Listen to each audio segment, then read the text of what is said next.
morning. How many of you, how many of you went to the reception last night and the after party and the after party? Good morning, good morning. Thank you so much for being here. My name is Michelle Simmons. I am the president, founder, CEO of Masscom Inc., and I am so excited to be on this stage with these gentlemen. Before we get started, I just want to do a little test here. Hold on 1 minute. I just want to do a test. I'm going to poll the community of people here and just see if you recognize this. Okay, hold on. Let's see. Okay, so I just wonder, I'll give maybe, $2 for whoever gets this.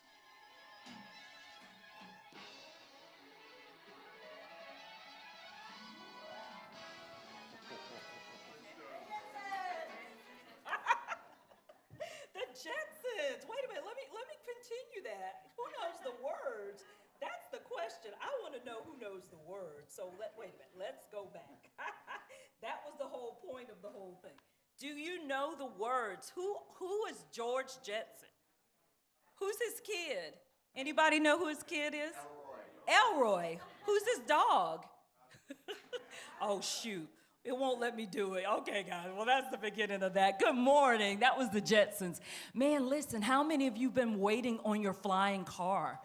I've been waiting on my flying car. I'm not even going to tell you how old I am when I started watching the Jetsons. I just knew by this time this would just be everyday experiences. But today we're going to talk about the possibilities of flying cars, vertiports, all things flying in the air, and we've got a great panel. So guys, yeah, it's the era of the Jetsons. So most of us grew up thinking about it, and it seems so simple.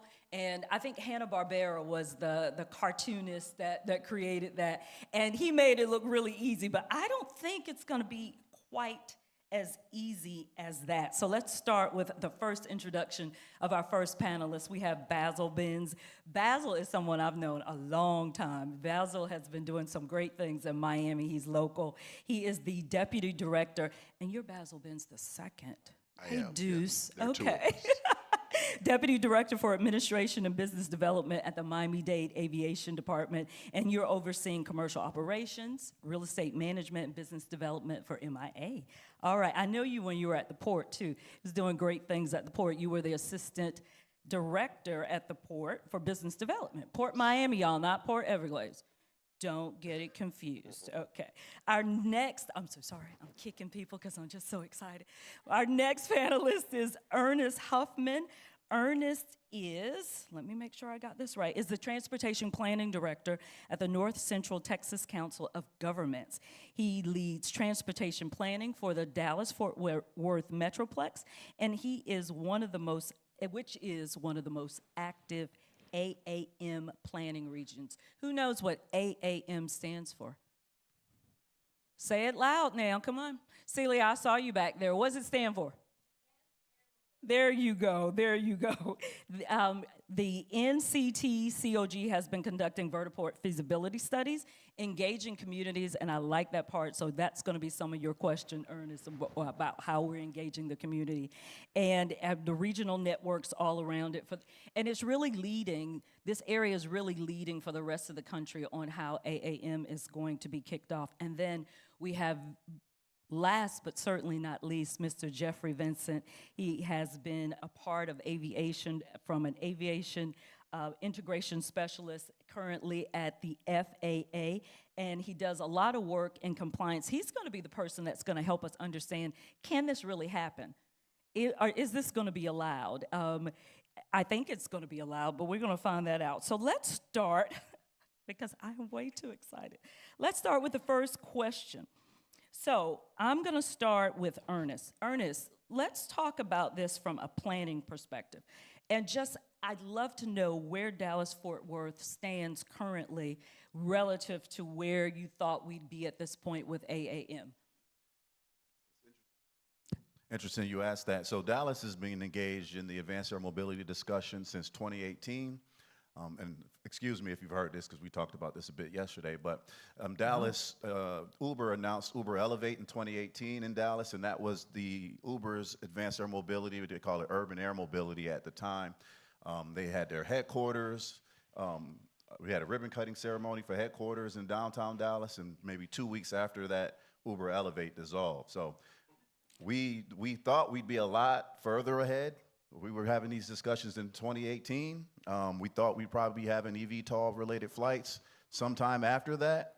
But now we're here where we still haven't had the flights. We still haven't had the industry scale. We still haven't had the integration happen yet. But we're a lot further along today than we were, I guess, COVID time.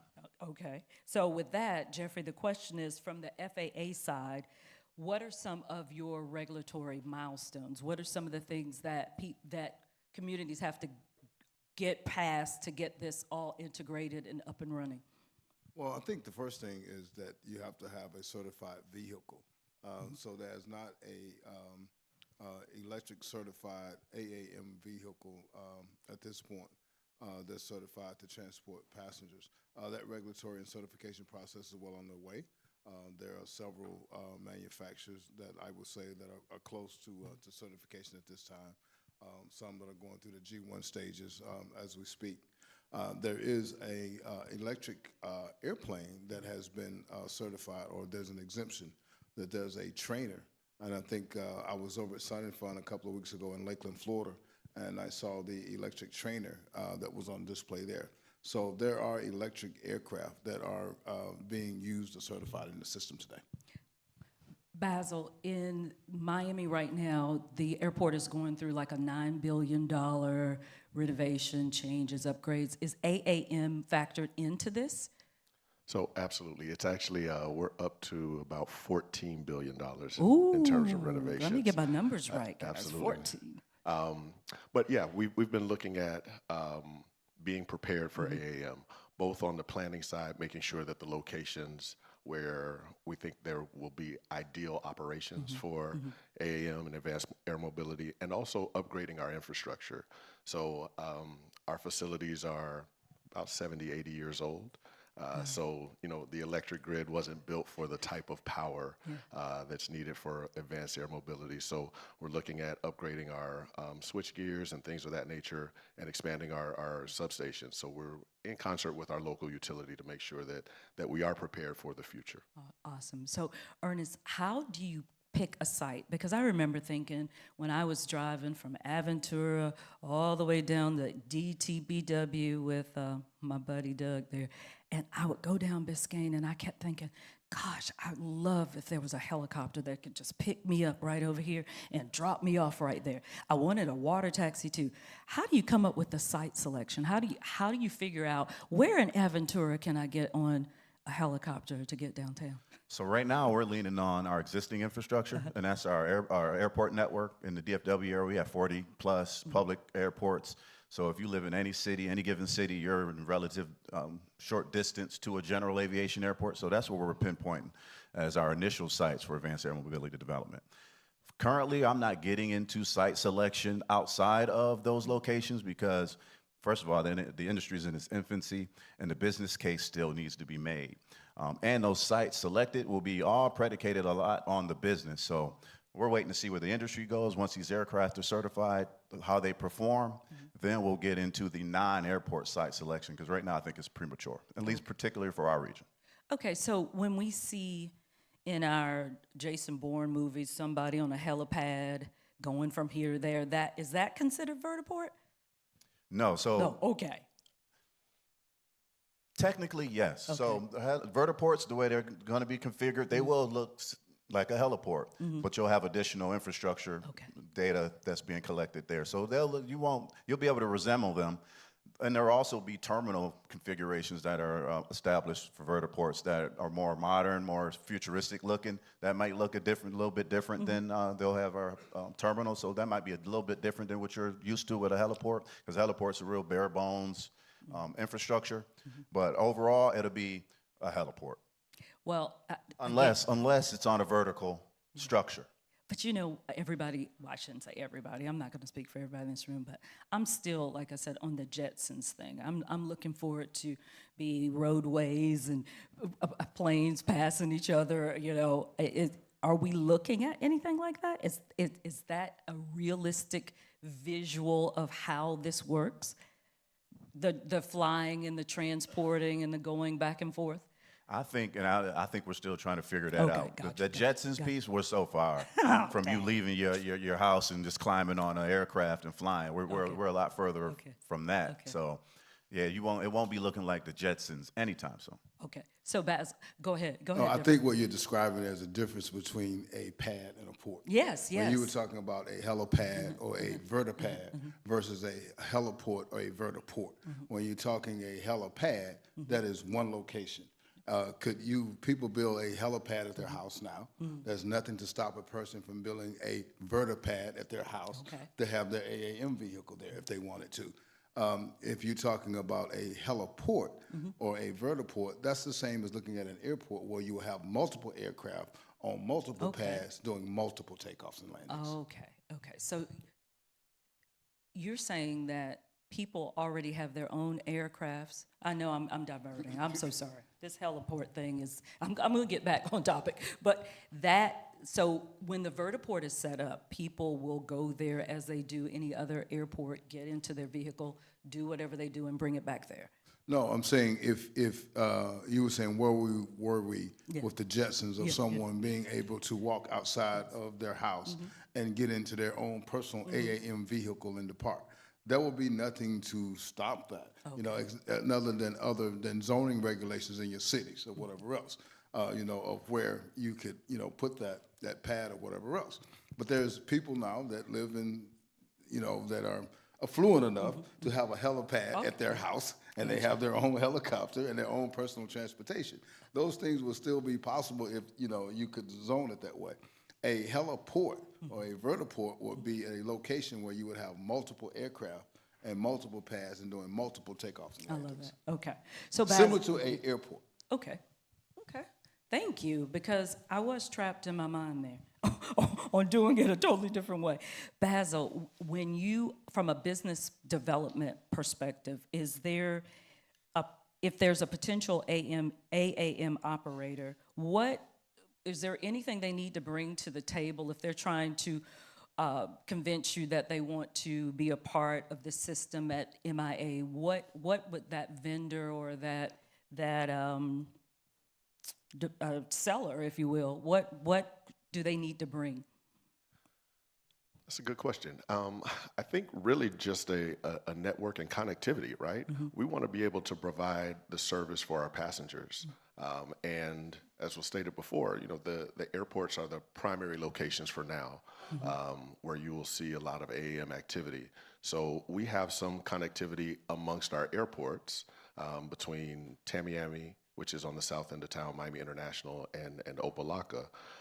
But ultimately, it's being able to provide that passenger flow from the location to location. And, you know, of course, we'll figure out what the business deal is at that point. But, you know, there are several steps before we get there. Actually, having a certified vehicle, having vertiports set up at the airport, and all of the planning and things like that need to take place. But we are working on what that business case is.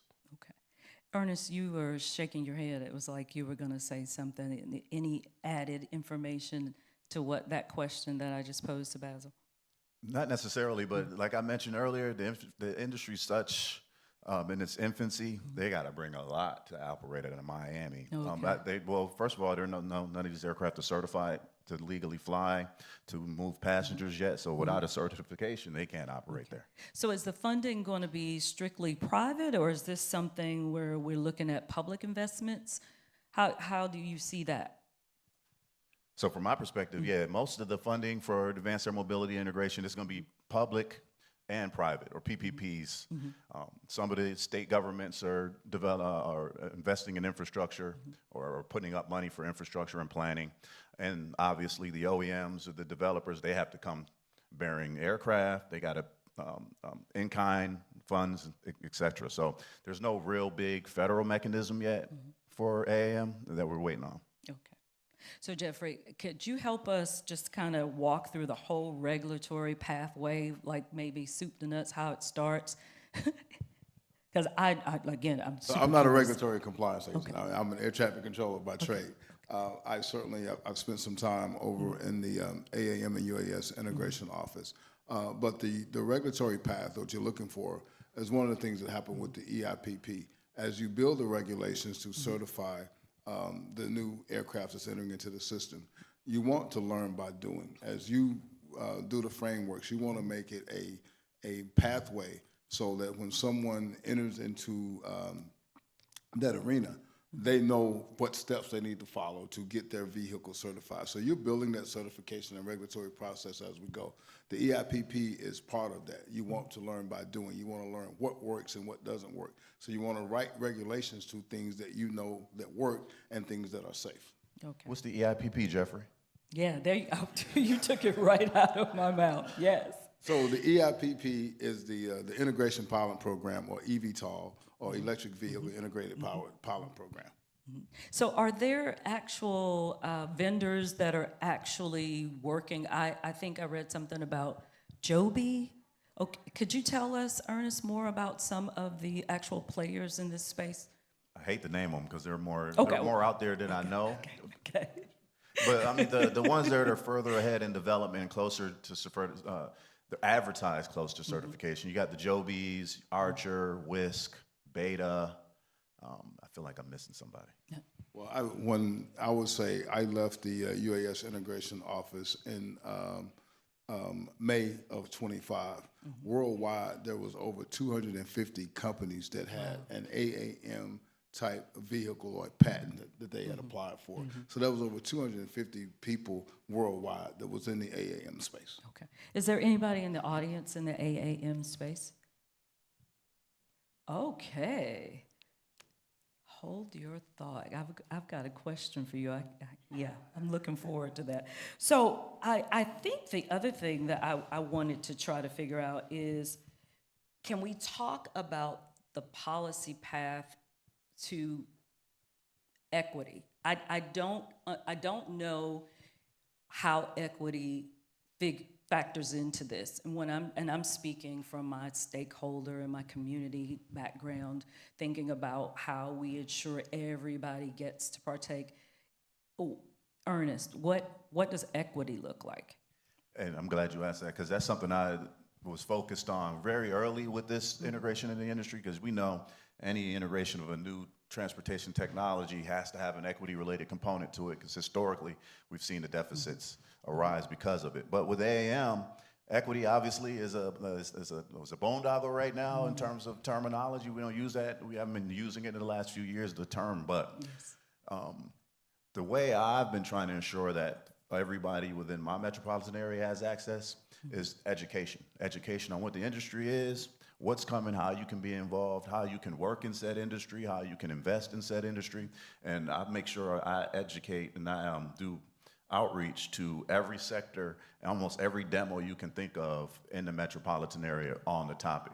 Black, brown, every community, I go everywhere. Black Film Festival, Rotary Clubs, I talk to everybody on the topic, so if you don't know about it, you can't be involved. The question is always asked with AAM, is this going to be a tool for rich people to get around and travel? Now, my answer is always initially, probably.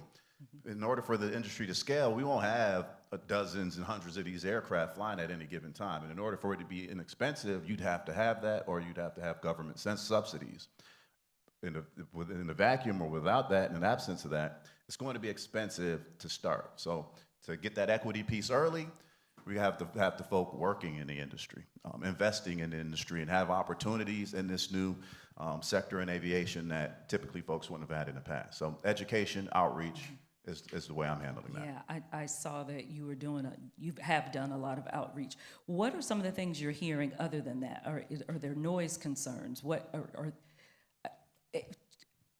Traditionally in transportation spaces, sometimes there are certain neighborhoods who end up getting things that other neighborhoods don't get. Are you hearing anything about that? Not yet, because we don't have the flights. Yeah, okay. But I promise you, as soon as one of these things start taking off and flying over people's houses, we're going to have the NIMBY folks And we're going to have start to have a lot of those uncomfortable conversations. So Jeffrey, how, with the air traffic control piece of it, how do you envision this integrating with the actual MIA, the commercial flights that are going in and out? Is this any different than when you see a smaller airport like we have Perry up in Broward? Would this be any different with the flight path, if you will? So first of all, I want to tie into something that Ernest said there, and back to that when you was talking about the equity piece. I think AAM and UAS is going to be no different than our current aviation system. As we were speaking on the panel yesterday, the things that drives accessibility in our communities today, the same things are going to apply here. Are you building a safe aircraft? Are you building a safe vehicle? Is it reliable? Is it accessible? And is it affordable? And those things are going to apply across the board, just like it does in our current aviation system.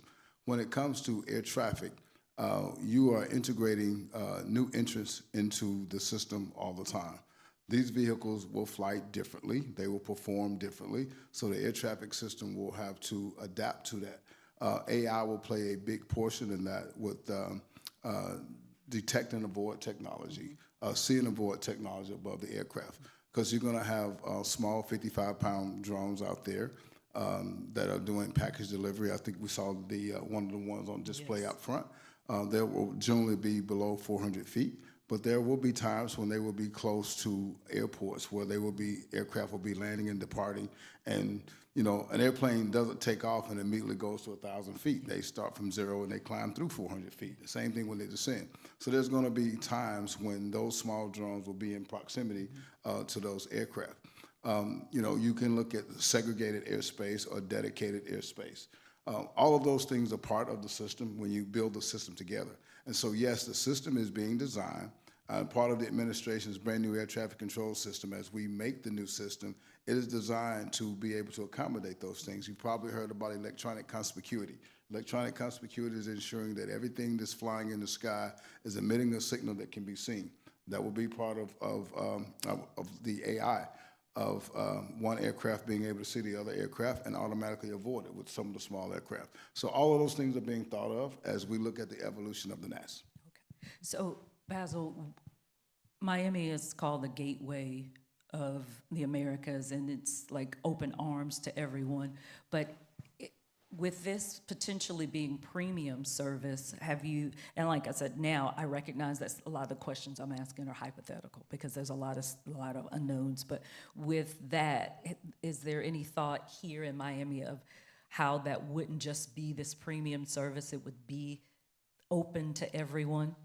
Yeah, I think from our perspective, it goes back to access and where the vertiport ends up being located and having public access. So in some of our airports, we've experienced interest in eVTOLs and vertiports from our fixed base operators, and those are more luxury clients, and that's just the reality. So I think you'll see some adoption at our general aviation airports, probably before you see it at Miami International, where the public infrastructure will come into play. But we will soon after build out the public infrastructure that will be helpful in providing the public access. So we're looking at locations that are tied to public transit, for example. The Miami Intermodal Center is our primary location, which will connect you to the Metro Rail, the Tri-Rail, Amtrak, if they ever decide that they want to come into the station. Come on back. And then the Make Me a Mover that gets you directly to the airport terminal. So I think that's our role in providing the access and the accessibility to the public. So, Jeffrey, I've heard that there is a big need for air traffic controllers. Do you see this being an opportunity in the workforce development space? I might be off here, but I was just thinking, is there an opportunity for this to be a budding new career for someone that might want to be a part of this AAM space from the ground level? I think certainly the job of an air traffic controller is going to evolve. It has evolved today from where it was, when I started in that field 40 years ago. That evolution will absolutely continue. So I think the same, new tools, new technologies.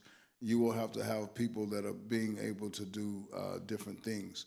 You know, a lot of the, when we talk about AI entering into that, you know, there still have to be programmers and those types of people that have an aviation background that understand the rules or whatever else. When you talk about detect and avoid technology, well, all of those things and those algorithms have to be written.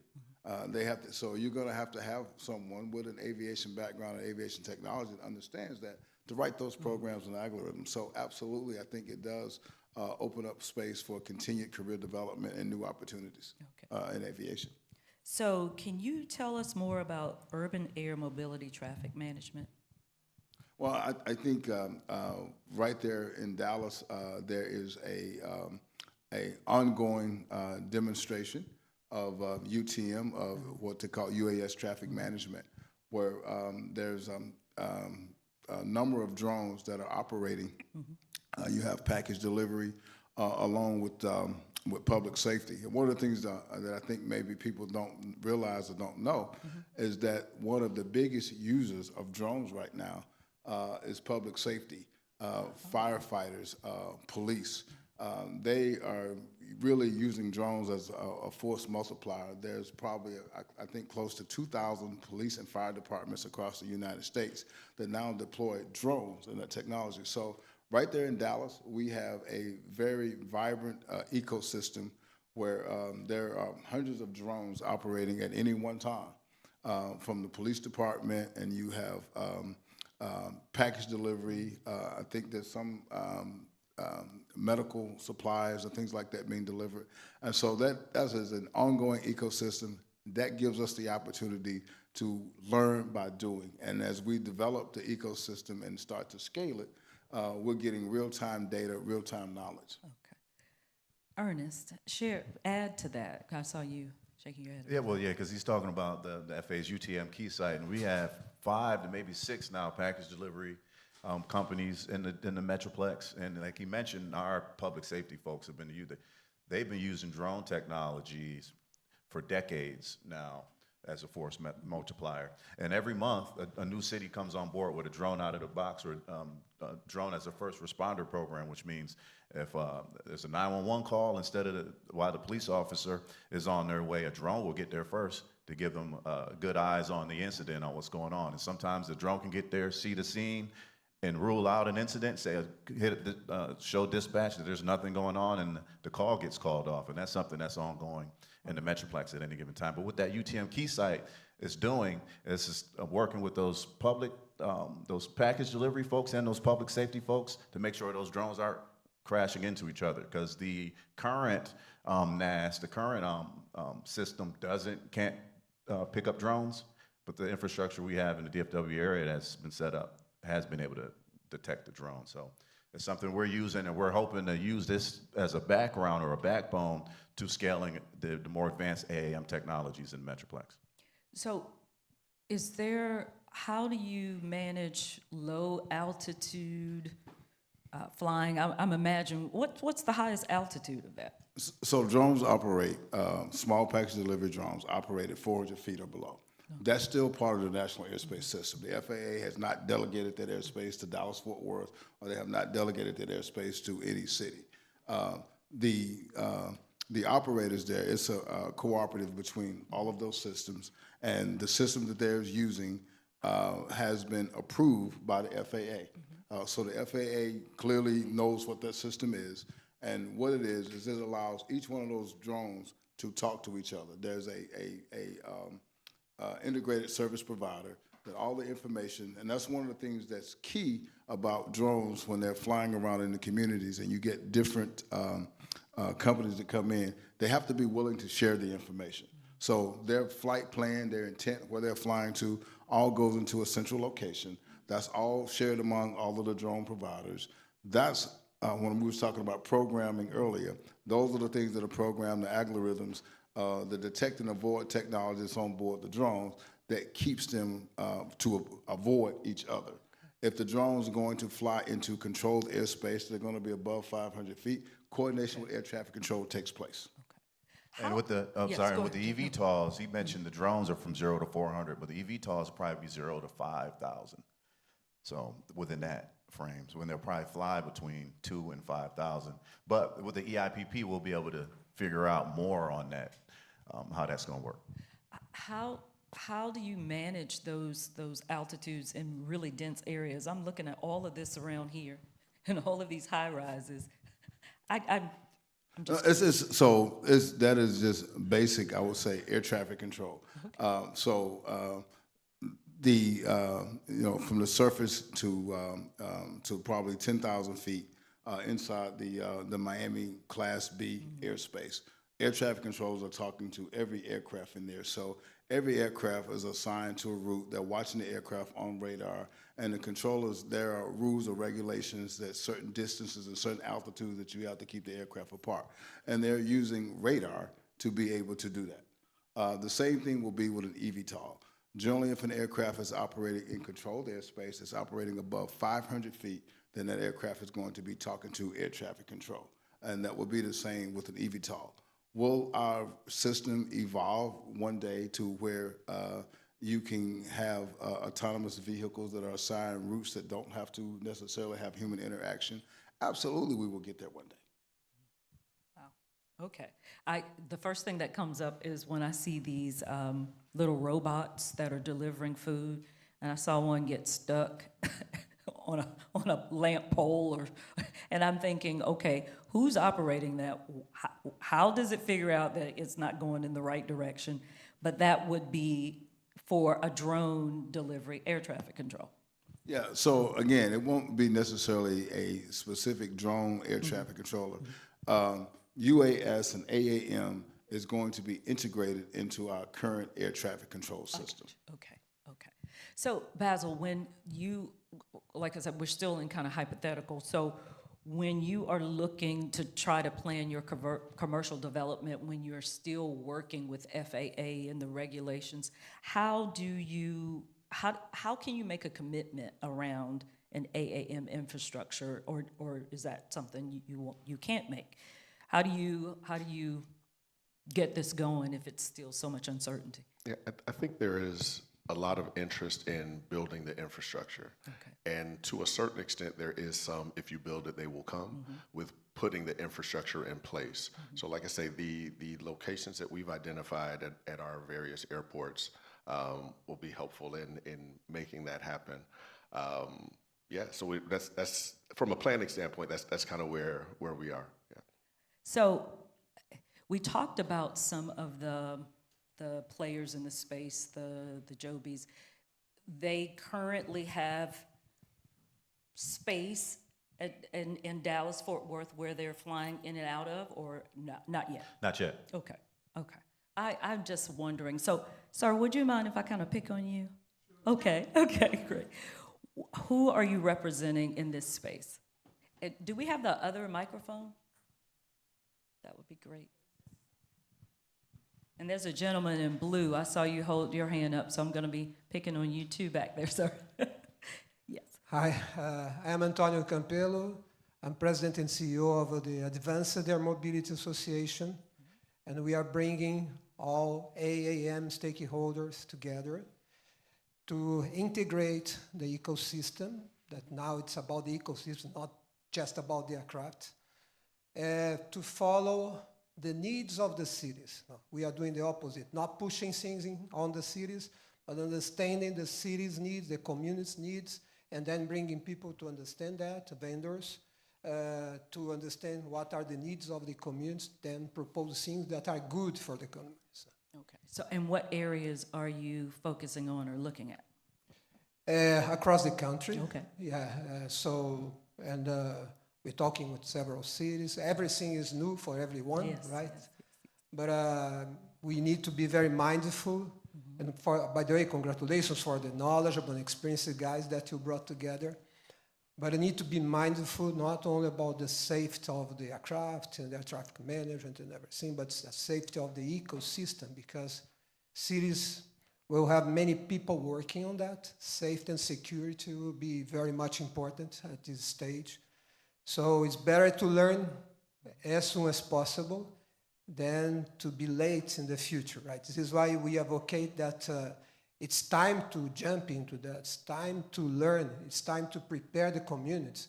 And we think that the communities, they have to have a word to help on the definitions that are being taken now. No? Although they are not specialists, but they are the ones that will be benefited at the end of the day. Right? Yeah, there are quite a few acronyms, and I did some key terms so I could stay on point. It's a lot to ingest. So we've got these main players, some of the main players. Any questions? To them, the question that I may do to them, it's how the communities at the end of the day will be involved, and how soon they will be involved. Because if you wait too much to involve them, waiting for the EIPP, tryout tests, and so on, I think it will not be so good. Better to involve them as soon as possible. But I like to listen to them, how to bring communities together, the cities together, and how to integrate everything, because not just about one region, because these machines, they will fly across regions, across cities. And then the integration between the cities and regions will be very much important. It's not just about the airports now. The airports, they are very knowledgeable, they are very good on doing what they do, but now you're gonna have these machines flying over densely populated areas. So I'd like just to ask you how to involve the communities. So Antonio knows me, and we've talked about this, but Cool. he's teeing me up. So this is why We have already agreed, right? this is why, in my opinion, metropolitan planning organizations, transportation planning organizations, and council of governments are integral to integrating the technology.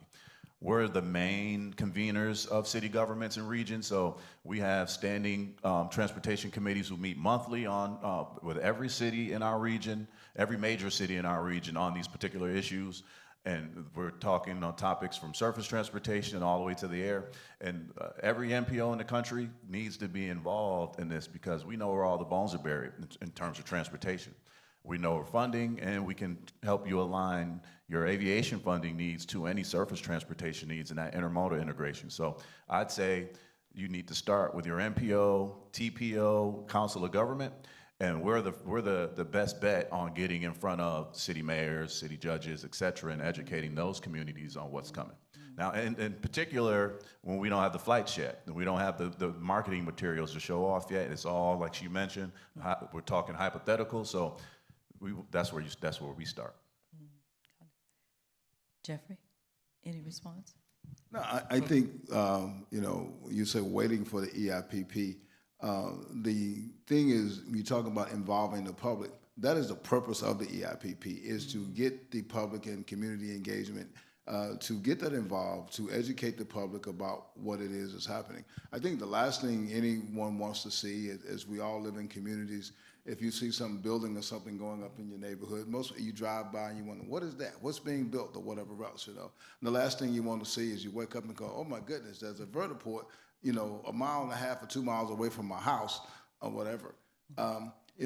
It's like almost the public perception of noise now that we say. Yeah. So if you didn't know that was coming, you're probably going to have a negative feeling about it if it just shows up. Well, that's not what we want to happen. We want to get out, engage people, tell people what's happening, let people know what the new vehicles are. The more you can expose people and let them see, you talk about noise and those types of things, the new vehicles are inherently quieter than what we have with traditional, rotary wing and fixed wing aircraft. There's a very noticeable difference in that. So those are the types of things that I think that we need to spend time educating people on in advance. Basil, how could he approach you? What would this gentleman need to say to engage with MIA? Well, so I think from the county's perspective, I agree with the metropolitan planning aspect and being able to connect through the MPOs and TPOs. But we've also put together a working group that's been in place for the last 4 years.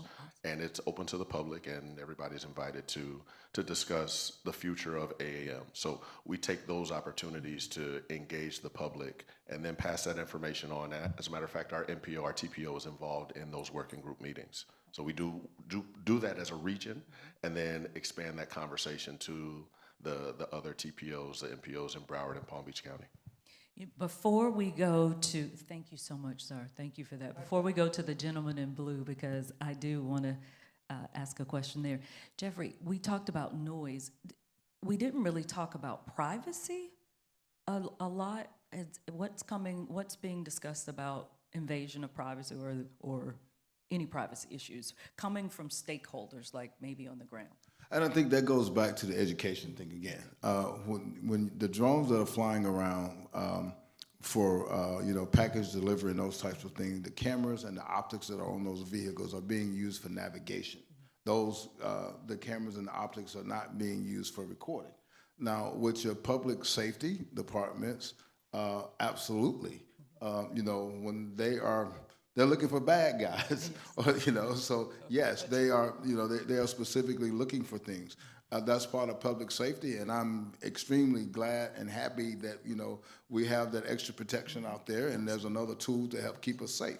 But just for normal privacy, is people being concerned about drones flying overhead. I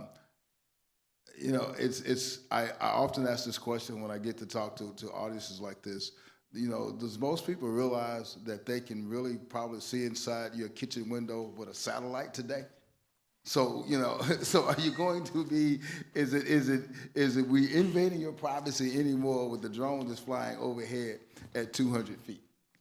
I was thinking about that, my 39th floor and most people room don't think, most people don't think about that. They go, oh my goodness, I heard a mayor in the city, say once when the city was deploying drones for crowd control and public safety and those types of things, and he said, we're not using drones to fly over your backyard to see what you got on the grill. That's not what we're looking for. But we are looking to use the drones when we have large public gatherings downtown, and we're using drones to identify when people have weapons and things like that. That's what we're using them for. And I think the education piece goes a long way in making sure that the public understands what the drones can see and what they're being used for. Oh, awesome. Okay. There's a gentleman in a blue shirt.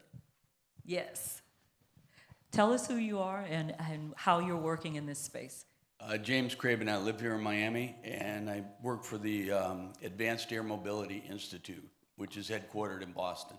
Wonderful. So, well, one of the things that we haven't spoken about is, well, it's safety, of course, but we're in a sort of a foot race with China and the Mideast, and they're actually ahead of us. So I'd like, if they want to talk about, where we are or where they see us going in the next 2 to 5 years. No, I would say the president and our secretary are very clear that they want U.S. dominance in this issue. That's in this arena. That's why you see things like the EIPP. You're looking at the beyond visual line of sight. The proposed rule is on the street now. I think we're moving much faster. I would be willing to debate. When people say that China and those people are moving a lot quicker than we are, I think that's an opinion. I truly believe that U.S. dominance, that we are on top here. When I look at what's happening in Dallas and the ecosystem that we have there and where and how we're operating the small UAS, I look around the world and I look, who else is doing it to the scale that we're doing it there, and with to the accuracy that we're doing it there. To my knowledge, we have not had any accidents or anything like that there. So I'm sometimes a little bit, I would say, wary of hearing, other countries, boast about their dominance or whatever else. If we are behind, I will say we won't be for long. Ernest.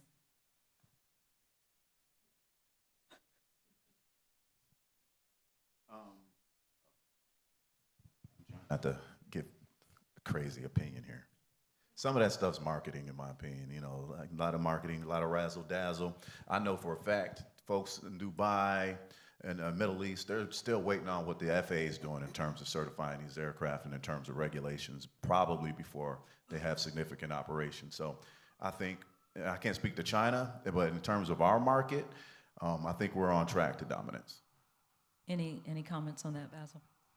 No, I think just making sure that we have a safe operating system is the most important piece, right? And if there are other countries that pretend to be ahead of us, they're probably not moving forward with the care that we are to make sure that we have a safe system throughout our local and national network. But with that, could it be that they have the private resources to do it faster, or do you think money is not going to make that move faster? That's not. These companies aren't using private resources. They're using federal. They're using public funds to do their integration, but they're still waiting on these aircraft to be certified. And China's doing development. They're building their own aircraft. They're not building their own aircraft in the Middle East, so they're waiting on the United States aircraft. And maybe I haven't seen them doing any Chinese deals. Quick question I had, is there, are we developing, is there a Buy America or anything going, okay. Can you tell me about that? Well, I mean, lately everything, yes. Yeah, everything's all American, Yeah, okay. American supplier, and that's going to slow down the industry a bit to get the supply chain right. But once we get there, then that's when the dominance will really pick up. Okay.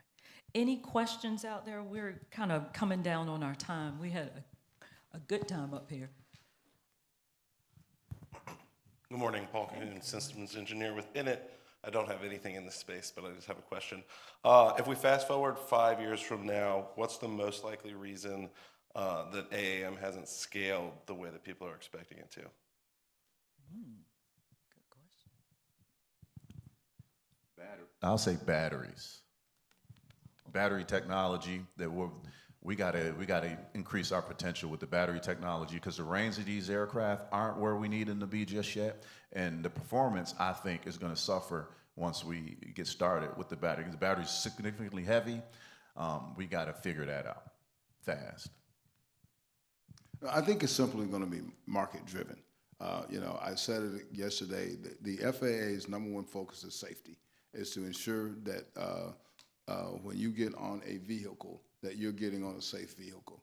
And so I think this will all come down to need. If you can provide a safe vehicle and you can show that you have a reliable vehicle and it's affordable, people are going to use it. I mean, we look at, you know, traffic and things like that and getting around in this country. I mean, I'm sure Miami is no different than any other major city around the country. And time is valuable to people. And if you can provide an affordable means of transportation to get me from point A to point B faster, people will use it. I would echo those things and say accessibility, the ability to have locations where people want to go, and having the transportation means between those locations. I have one more, and I failed to mention this, workforce. So workforce development. This is a new sector in aviation, and they're competing with the traditional pilots. They're competing with all of that. So workforce, that we need to train pilots, we need to train operators, and that still hasn't happened yet. Good morning. Mayor Joy Cooper from Hallandale Beach, just north of here. So I guess it's more for Ernest. Do you guys have blueprints on zoning already in Dallas for individual cities and what they're rolling out? Because that's the next goal. Haven't gotten there yet, but so we'll be figuring that out via the EIPP and the research efforts with the Center for Advanced Aviation Technologies. So we're still figuring that out. Yeah, because I think that's critical for implementation, at least as quickly. You know, I like to say mayors are a little bit more nimble than county, state, and federal governments. But we, you know, that would be, to me, the main goal too. So Yep. we'll keep in Thank you. touch. Great question. Thank you. Right here? Yes, sir. And then, okay, back. I'm very impressed with the panel. Just unbelievably. A lot of great information shared. My question is, what type of pressure will that put on the grid? tremendous amount of pressure. To operate one of these, and the rough estimate right now is 1 megawatt per operation, which is significant, in particular with airfield output. So we have to significantly increase our grids, in particular with large commercial service airports with electric ground vehicles needing the output as well. That's something we're working on. There's a big federal effort going on. It's called the Athena Project, where they're looking into the research on electrifying the airport significantly for this. So if you're interested in that, you can look that up, the Athena Project. But that's one of the, we talk about electric, what's it, conspicuity and all that stuff. Say the word for me. Conspicuity. We're trying to figure that out, but it's significant. Thank you for such an interesting panel.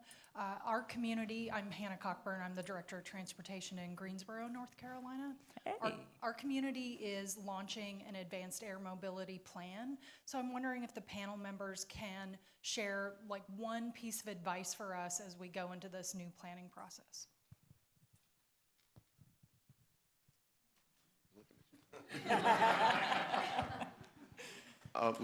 I would say engagement with your counterparts in the area to make sure that the plan is not just a localized one, but a regional one.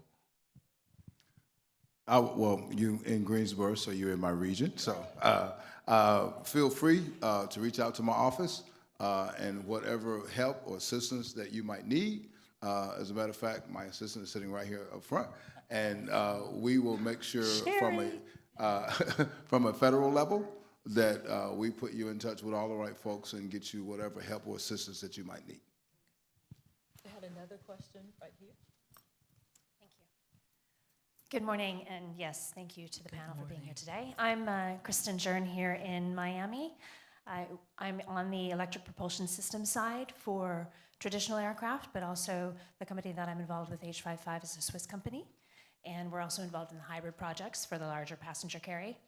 So we are actually putting the electric propulsion systems in the aircraft that the pilots in the eVTOL will most likely be training in, because it'll be a fully electric, traditional fixed-wing aircraft, and that's coming in 2028.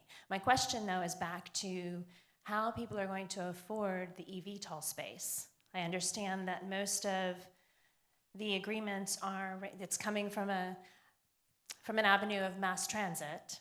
However, they're still small. They only can carry a few people. Where are we completely depending on the private sector in terms of the cruise lines, the airlines, et cetera, to subsidize that transportation avenue? Or are we also coming at it from a federal and county standpoint? Again, I go back to what each individual company's business model is that's not something that we're engaging in. But what we're looking to do is to ensure that we give you a safe vehicle. I think how each company, rolls out their business model is going to be just like it is in the airline industry today. We might find that these vehicles are more useful in cargo transport than maybe they are in people transport. I think the market will tell. But again, I think it's going to come down to the first priority for the agency. Our number one priority is to ensure that we provide the public with a safe and a reliable vehicle. Basil, since you're local, jump in there, and then I'm going to let Ernest. I think for the affordability, it's going to be the scale and the number of vehicles that are produced and the ability to have enough of them in the network. I think that's what's going to bring the cost down and the affordability for the common user. I think initially, as I said, it probably will be something that is a premium product, even for the cargo, because of the cost to market. But after it grows, I think the cost will go down and the accessibility will grow from there. Ernest. And I guess on the federal side, there's not a lot of funding right now, but there are a lot of states who've been putting up money for funding to do PPPs and the like. My state's not one of them. We're hoping this next legislative period, if you're in Texas, please talk to your legislator. But we're looking for some appropriate appropriations. But what folks are looking for is probably, in Dubai, they're probably subsidize that industry for a while until it scales up and make it affordable for the common user. I don't know any cities or anybody who's talking about using that model in the States, but stay tuned. Any other question? How many minutes do we have left? Do we? 1 minute. 1 minute. Oh my goodness. This says 5 minutes and 12 seconds. No. I just want to thank all of the panelists. I think this has been an amazing discussion, something that like I said, I've been looking forward to it since I was a little girl. I might have been a little bit off, but they brought me back on track, and I'm really excited. So everybody, a round of applause for Basil Benz, Ernest Huffman, and Jeffrey Vincent. Thank you so much for joining. And again, this is how many states in your region? 6 southern states and Puerto Rico and the Virgin Islands. Okay, so He's your man. he's your man. Thank you so much. Have a great rest of the day. And a round of applause for Michelle. What an amazing moderator. Thank you. Thank you. Folks, do not go far, please. I know everyone wants to talk to these folks. They're going to be here for a little while. Don't hound them. We've got an amazing speaker coming up next, folks. So make sure you stick around. We're going to welcome to the stage. Look at them. They can't get enough of each other. We're going to welcome to the stage in just a moment the CEO of Exotico, Jeremy. Folks, up here we were talking about what you're going to see up in the sky. Jeremy's going to talk about the things you can't see but are extremely, extremely important. So again, stick around for just a few minutes. We have a very interesting keynote. Let me welcome Jeremy to the stage.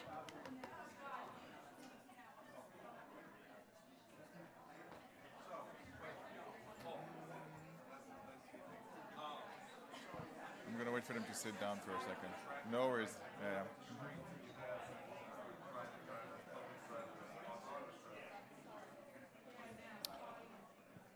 All right.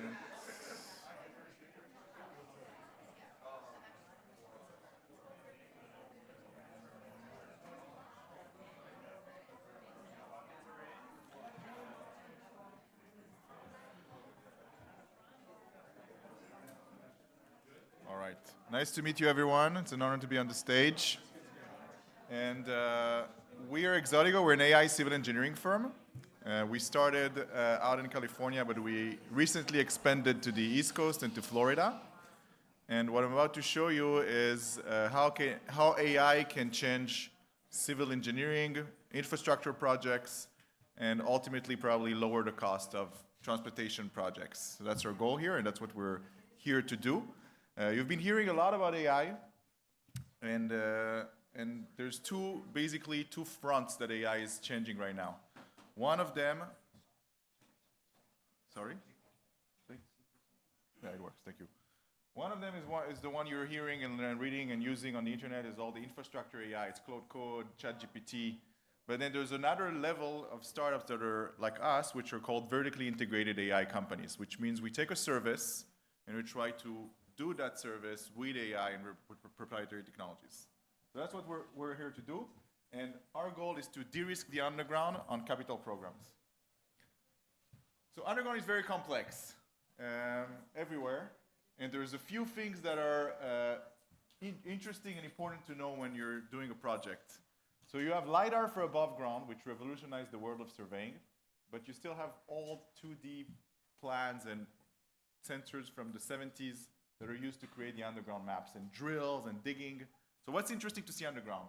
First of all, underground pipes and cables. Underground utilities are a big issue. They come with a lot of bureaucracy. You cannot touch them without calling their owner and discussing who's paying for the relocation.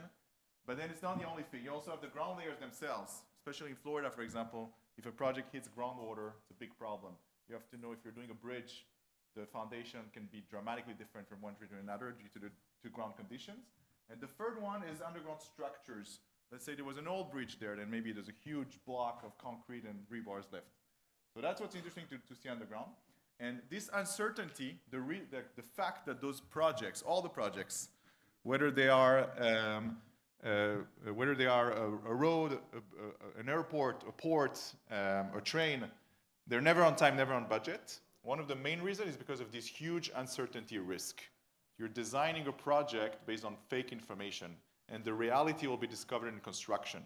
And then any change in construction stops the project, and the contractors' dollars per day are ticking. Someone's going to have to pay for it. Sometimes it's the contractor, sometimes it's the owner. It always falls on the public. So just a little bit of numbers. 94% of damages are due to bad or missing information, which means contractors in the US at least, it's not like that in the world, they're pretty okay. They're trying not to hit stuff. If they have the map, they probably won't hit the pipe. Then you have one utility strike every 62 seconds in the US. And most importantly, when we talk, so this is like also, this is a cause to lots of safety incidents. But more importantly, if we're thinking of taxpayer dollars, 70% of projects are delayed. And there is about $60 billion per year lost due to those delays because of utility conflicts. Let's deep dive on Florida. Florida is one of the most rich states instead of infrastructure budget invested, one of the top 4 states in the US. And it's only in transportation, it's already investing $15 billion per year, and it's growing every year. So lots of work and things happening in Florida. We started the work in Florida a couple months ago, and we targeted FDOT as the first customer, and now we're expanding it. So what you're about to see here is a demo we did with Florida DOT, where we compared our technology to the current way of creating underground maps. So this is on a highway project, and basically you have those 2 intersections that we scanned without closing the road. Our platform's going to talk to them about in a second, but then we have car platforms for the road that don't block traffic. And what you see here is the product. It's a 3D file that you can either open in Bentley or in Civil 3D or in any other engineering software. And it has all the underground network with all the parameters that are interesting to know, diameters, owners, number of cables inside. And besides looking very cool, the important piece about this model is what we found versus what FDOT thought they had.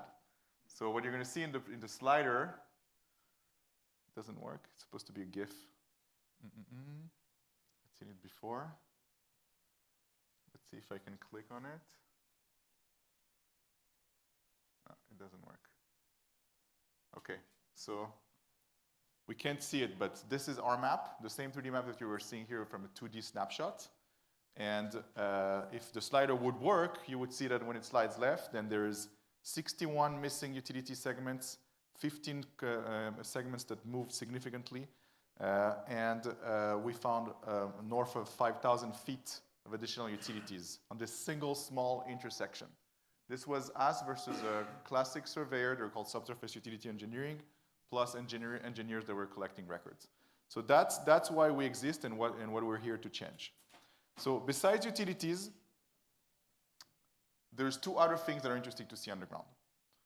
Foundations, we call it, or structures. They're more vertical, human-made structures, and ground layers that we discussed. At Exotico, what we provide is the full picture. We also provide the above ground as a combo approach, and we call this a full existing condition digital twin, or ready for design digital twin with all the known conditions. So another example. Okay, sorry, before example, let's talk how we do what we do. So the concept of our technology is similar to what's happening in the medical world. So you have the CT scan, you have the MRI, you have the ultrasound. Why? Like, why do you have 3 devices, 3 softwares, 3 doctors? Like, why not one machine? And when you're thinking about underground, it's the same, but you have 17 branches of physics with a gazillion types of sensors. Some are used in oil and gas, some are used in mining, some are used in geophysics. Some of them you know, some of them you don't. And what we are doing is we're building a machine with all those sensors in it. We're measuring with all of them combined. So we're collecting about 1 terabyte of information per acre. And then the second problem you have is once you do that, you have too much data for a human to review.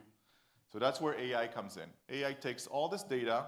So here you see there's like high resolution images, multi-channel radars, electromagnetic sensors, magnetic sensors, metal detectors, LiDARs, thermal and spectral imaging, like all of those sensors combined. The AI crunches that data and creates a draft of the model you saw previously with the 3D model. And then we have professional engineers that can review that and ultimately sign and seal the plans and deliver them to the clients. So this is something that was not possible before AI. And that's the whole concept of how we're here to solve the underground uncertainty, just collecting 10 times more data and crunching it with AI. Why it's important? So on projects where we've been involved in design, Then there's way fewer change orders in construction. There's improved project timelines because the design, even the design, like if they have the information very early on, you can design correctly and you don't have to change the design all the time as more information gets pulled in. Safer execution and more predictable costs. So that's the real ROI is like, we think of it as an insurance. It's not a map, is insure your project by making sure that it's designed on really good information up front and avoid all the change orders later. This is the second product that is also important. In Florida, I think the water table is the most important one, but we call it Foundation and Bedrock Mapping. This is Penn Station in New York. It's a project we did for Amtrak. So what you see here is the lower level of Penn Station. We scan it on active rail without shutting down the traffic. And you see a full BIM model of the lower level.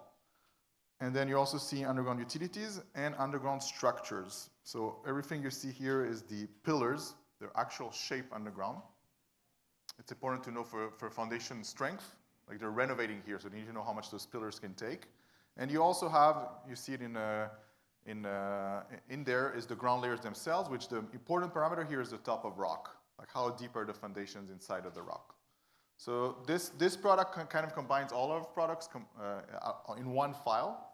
This is Open Road specifically, but then it can also be in Civil 3D. Some of the agencies are switching to Bentley, some are staying in Civil 3D. We're agnostic. We're able to create maps in 3D and shoot them to any format. And I think the important message here is this is just one use case of how AI can de-risk your projects and remove any claims due to geotech or utilities, which are two of the three biggest claims you will receive on your projects. There's right-of-way, which China has solved it, but the rest of the world not. Right-of-way is a problem, but then you have underground utilities, underground unexpected conditions. Those are the three major reasons for huge delays and huge change orders. And basically, we like to say that Exodigo cost is returned by avoiding 2 or 3 days of delays on the construction project. So it's completely worth it. Sometimes clients manage to use us instead of the conventional methods, but some clients are paying double. They think it's too tough for them to change the existing way of procurement, so they just add us on top and to de-risk the project. So we've been very successful working with numerous government organizations. We partner with engineering firms. We can be sub to big engineering firms, partners. We have direct contracts also. So if you have a big project and you want this project to be on time and on budget, then please reach out. We'll be happy to help. Thank you very much.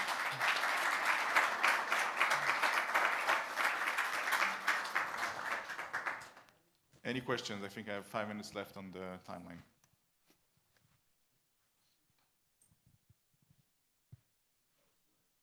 All right. Yeah.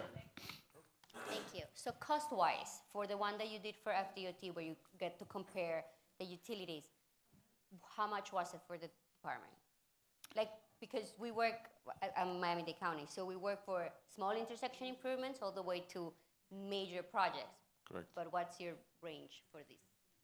So we scope per project. We typically have a cost per acre. So smaller areas will be cheaper than bigger ones, obviously. But basically, you need to think of our cost as replacing 3D modeling, record gathering, which is a lot of engineering hours, surveyors that go in the field, a subsurface utility surveyor, an above ground surveyor. Like we do all of that combined. So we're way cheaper than this combo. But today, this combo is procured in very different places. You're like slotting some engineering hours to the big A&E firm that's designing. You need to remove that budget. You're paying an above ground surveyor. You need to take that budget. You're paying an underground surveyor. You need to take that budget. And if you're doing 3D modeling, you're paying additional engineering hours to model in 3D. So if you gather all of those combined, we're probably half the price. But then it depends, are you doing that or how it works? Who does that? So we can help you navigate that and find a way to do good contracting. Yeah.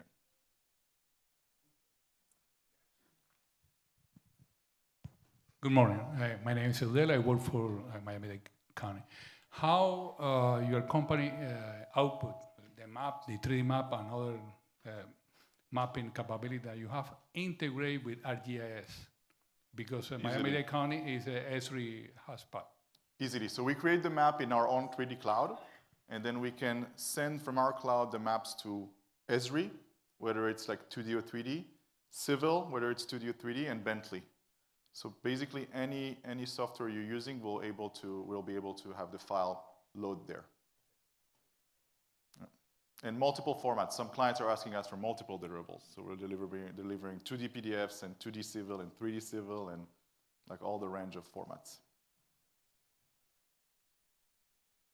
Any other question? Thank you very much.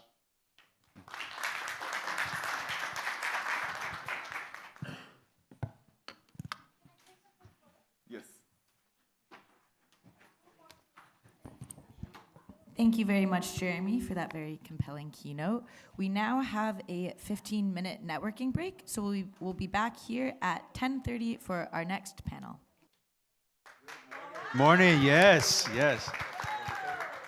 Where was the coffee that you guys got this morning? Was it the one here or the one outside, the little espresso based outside, espresso based? Yeah. You too, yeah, Dylan? Excellent. I did bring another one from a nearby coffee shop that I think is great. But this is not about coffee today. It's about access to transit and different ways that we see in kind of these multimodal connections, right, that is happening. And I'm thrilled to be here today with a very diverse panel from different places of this beautiful nation that we have in here. But before that, my name is Carlos Cruz Casas. I'm the Vice President of a company called TWLN, and I am the National Lead for Mobility and Innovation for the company. And we have talked a lot about modernization in transit, through this couple of days, right? Even talking to the city of Ponce about all the great things that we're doing here. But we understand that if a modern system is not going to be a successful one if it doesn't reach to the right people, right? Or it doesn't help get people to the city or to the bottom of the hill in some of those areas, right? We talked about hills. Unfortunately, Miami-Dade County in Florida, the only mountains that we have are landfills, right? So it's a different story. But we do have also other physical barriers. We have a lot of water. We have bridges. We even have roads that basically have destroyed some of our communities over the years, right? So the theme today is traditional transit often fails when it hits the wall, right? And what can we do to remove that wall, right? It can be a physical wall, it can be a water wall, it can be a funding wall, right? How we get into this direction. But I wanted to do something different today, and instead of going just quickly through a round of introductions, I want to ask each one of you a quick question, right? So in that way, you can take the moment to say, who you are, what you bring to the table, but ultimately kind of go through this. And I want to start with you, Hannah, from the city of Greensburg, North Carolina. You have set a bold mission to make Greensboro a car optional, right? From a mid-sized North Carolina city, that's a massive cultural and physical shift. I know this because in Miami we have tried to do that too, and it's been a challenge. So what is the one multimodal missing link that usually keeps a resident from leaving their keys at home? Well, thank you for that question, and it is a really important one. When we started talking about making Greensboro car optional, we realized that we had huge gaps that we would have to fill. It's gaps in physical infrastructure, it's gaps in our ability to deliver a service that actually makes that possible for people to imagine themselves leaving the keys at home and having the assurance that they can both get to where they want to go and get home again, both safely and conveniently. Those are really the big challenges. So we're thinking about the way we fund the infrastructure that we need, the way we fund the transit services that we will need to provide to make that really possible, and then applying technology in a new way that allows us to provide a more diverse set of tools that allow for transit to be really a possibility for more and more people in our community. Yeah. And phenomenal. Even the definition of public transit has changed over the last couple of years, right? Before it was bus and rail. Now it is basically anything that can connect people to opportunities. I know, Claudia, remember when we're talking about here in Miami-Dade, and we're trying to make car optional, right? And I said, people in Miami, they live with their car. I'm like, no. The same people that will not leave their house without their car keys, when they go to New York, when they go to Paris and go to other places, they get on the bus, they go on the rail, right? So it is not necessarily in the DNA of the person. It's more about the infrastructure and the access to opportunities that allows that. So the next one we have Jean Paul Gonzalez from the Municipio Autónomo de Ponce, right? Municipio, right? Does that work? Yeah, excellent. Jean Paul, your view for mobility is through the lens of economic development and the federal recovery funds, right? Yeah. First, we have to understand that mobility is the opportunity to connect with a job opportunity. Yeah. In Puerto Rico, we have many challenges. For example, in Puerto Rico, there's 1.5 cars per person. And we are very car oriented. For example, when I start in the municipality of Ponce as a director of economic development, the mayor called me and say that you're going to be the public transportation director too. Did you know that? And whoa. Fun fact, I don't have any idea how to use the public transportation of Ponce. And I think that I'm not the only one in Puerto Rico, in specific in Ponce, that had the same challenge. When I start searching in Google, we don't have any information about the routes, the stops, and we have to start educating the people. We create a website, we're working in an application with Google Maps to share and connect the people with their opportunity. And I think mobility is mobility to move a city, and something very important is the mobility is the invisible infrastructure that move an economy. It's not a building of 100 floors. It's an invisible infrastructure that moves the real economy of the city. Moving is the economy of the city. Yeah, I love that. Right, there's a lot of analogies about the human system, the veins, and different than that, right? And the way that you move around is that component, right? It's what keeps this living organism kind of alive. Puerto Rico, there's a lot of hills. There's flats, right? Areas. There's a lot of water too, right? And I want to now move it to Michael Manley from Lightner Poma. Did I get that right? You got it right. I got it right. So you got it right. Michael, we hear a lot about infrastructure is very costly these days to do elevated system, like whether it's a rail system, the automated people mover.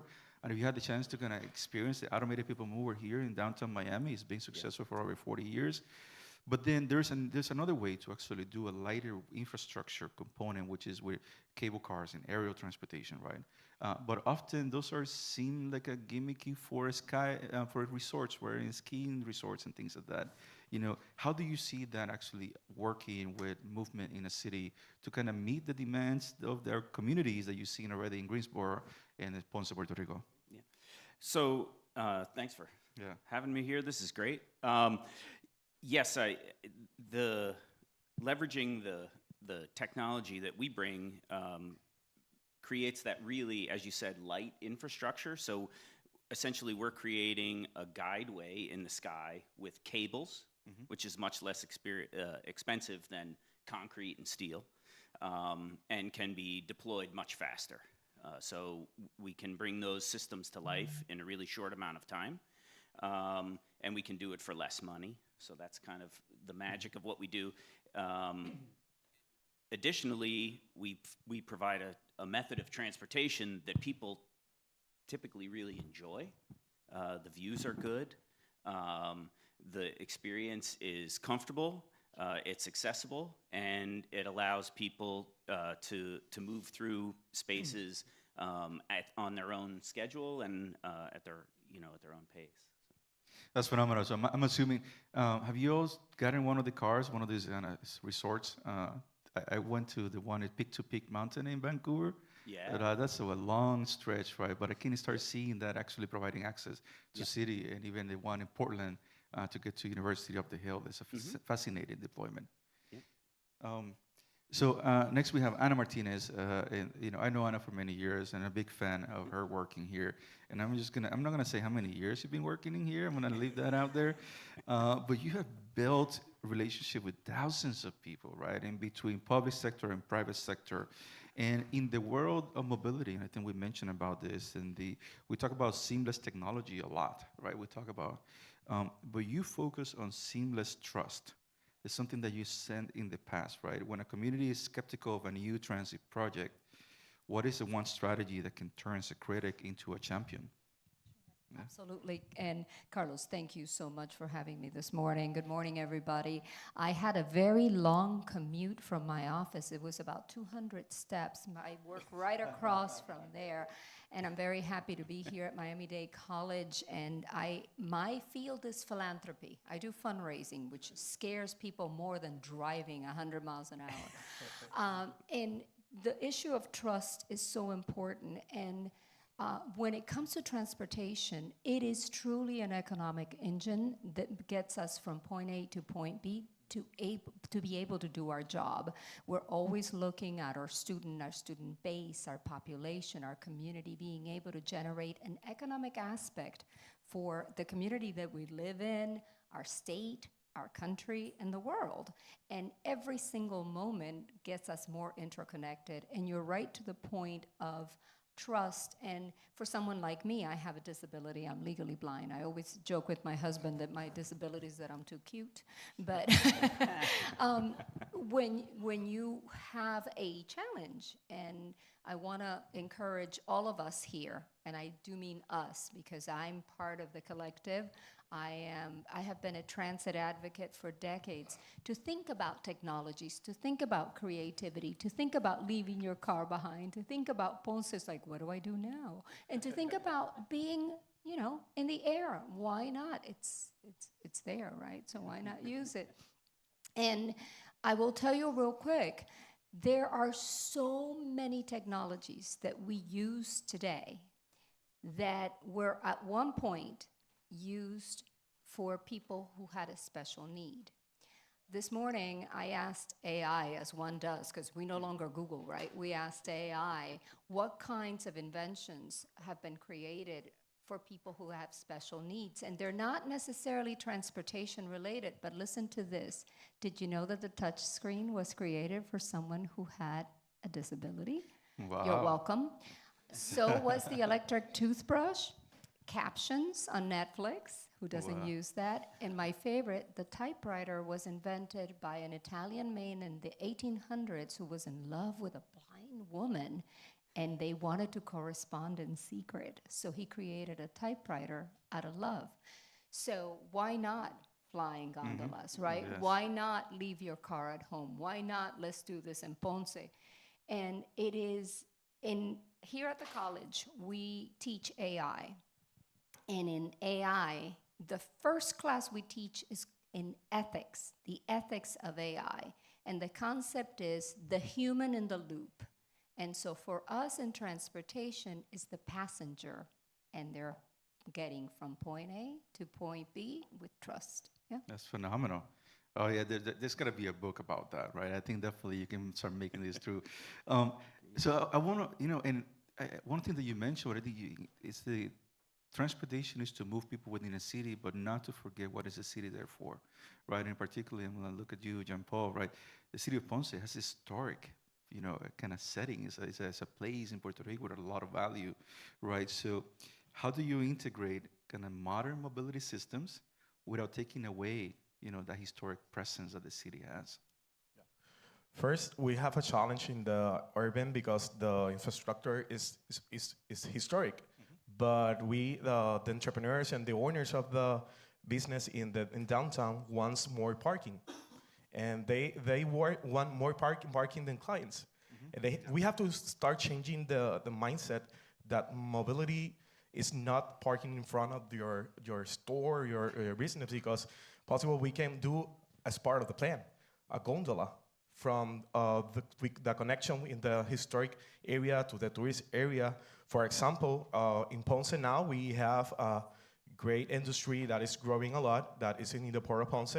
Ponce is receiving the Icon of the Sea, cruise ships like Royal Caribbean, Marella Cruises, and the municipality of Ponce have challenged moving his own people, and now we have to move 70,000 people from the Icon of the Sea from downtown, from the port of Ponce to downtown. And we have the challenges. We are looking forward to what can make for the future. And for example, CoMotion for us is very important because we are connecting with the industry. This one of the reasons that I met Mike and Mylene from Lake Poma, and now we are talking about there's opportunity to create the development of a gondola that connect downtown, the top of a hill, the top historic area in Ponce that have the Castillo Serralle, that is the family owners of Tonku, the best round of the world. The best round of the world, right? and we have a tour in the top of the hill, and the majority of the tourists have to walk like 20 minutes to the top of the hill to experience the City of Rome tour. And we have to find ways to connect the people in other, not only buses, gondolas, AV cars, e-bikes, and we have to find other ways and not only looking as a priority the parking, and it's parking. The people are more important than parkings in downtowns. Yeah. That's a great point, and I know, Hannah, you've been thinking about that for a while too, right? Because we often say that a car does not basically transact or buy things on the downtown area. It's people, right? There's been a lot of studies in New York when they remove bike lanes, and even here in downtown Miami when we launched, 3 miles of separated and protected bike lanes, right? I tell the story like I drive too once in a while. I go around, and if I want to go to a place and I cannot find a parking nearby, I go to the next coffee shop, for example. I've never seen that with a bike. Somebody said, oh no, the bike rack is way too crowded, I cannot go there, right? And nobody has said that, right? And I think if we build the infrastructure, we can build economic development. And Hannah, I think that's something that you really kind of have thought through as you think about accessibility to the businesses and areas and how you help grow that. Yeah, we've really focused on having mobility integration, and that is, it's required us to rethink the way we use those public spaces that we have often dedicated to cars and to parking. My daughter's in college right now in Charleston, South Carolina, a very historic place here in the United States, that nobody has ever said, you know what, I want to go and visit a historic parking lot. The places that people want to see and experience, they're looking for that historic fabric and that experience of being able to walk around and experience it in a very intimate way. And you can't do that if all of your space is dedicated to leaving your car. So, we've really been focused on reimagining how we can use some of those public assets and activate them into spaces that people can care about and generate economic opportunity. No, that's phenomenal. We're not going to judge. If you go around the nation looking for historic parking lots, let us know. Yeah, please let me know where you find one. But yeah, and I think that's something to think about. At the same time, we talk about it even when transit, we talk about the customer a lot, but we sometimes forget about operations, right? And in downtown areas and businesses, we talk about customers and people visiting, but often we miss the owners, the owners, right? And it's a very interesting challenge that we need to maintain because we again, in a place like downtown Miami, there's been this conversation of say, well, owners should receive their deliveries at night, right? Overtime, like off hours. And they say, well, I don't have staff to be here overnight, right? That's an additional cost for me. So it was an interesting kind of approach to, there's technology in which you can accommodate space for people walking and biking and then maximize the use of the curb space through curb management. There's a lot that's being done around there. And I shout out to the Miami Parking Authority to start thinking about, active curb management using technologies in order to kind of increase that component to it. So I want to talk a little bit about federal. That's way too broad. I'm not going to talk about federal at this point. Federal funding, right? We in terms of digital innovation, we have all this federal money has kind of come through in different ways, right? How much that should be going into hard infrastructure versus soft infrastructure? I'm going to put that out there because there is not a dedicated funding structure for innovation or soft infrastructure, and it's everything about digital, physical. So how to start thinking about a more kind of balanced approach? I'm going to open it up perhaps to everyone. Yeah. Yeah, we manage the Greensboro MPO, so our Metropolitan Planning Organization in my shop. So we think a lot about how we can leverage those federal dollars. And what we've really been advocating for is more flexibility in how those funds come to us and the rules associated with how we can spend them. We have a lot of procurement challenges when we apply even one federal dollar to a project. It really starts to close doors to innovation, not intentionally, but unintentionally. So it's something that, as we're thinking about reauthorization coming up in October, it's a really important priority for us to have the space and funding to be able to try new things, knowing that sometimes those things are not going to work very well, and being able to accept that failure is part of innovation. I also think that this is an opportunity for creativity, because if you're talking funding, you're talking my language now. And I do believe that... What do we do? Oh yeah, I'm going to fundraise, right? If anybody's interested in a scholarship for the college. Seriously, I invite all of you in the transportation industry to grasp the reality that a lot of the dollars that are governmental dollars seem to be shifting, if not shrinking. And so it's an opportunity. I used to have a boss that said, never underestimate what opportunities arise in the midst of a crisis. And I do believe that the business community, whether scaled in a large context or smaller, it is in the best interest of the business community to participate in the funding component when it comes to transportation. And I invite all of us to think about, if so, then how can they have some kind of a matching program, some kind of a pilot piece, some kind of an instrument that carries along with a financial responsibility, because ultimately it is the passenger that needs to make that move, but certainly the business owners, and whether the corporation is of a large magnitude and scaled or something even small, if people don't get to point A to point B safely, there is no economy. It doesn't have, look at what happened during the pandemic and how much money was lost because everybody had to work from home.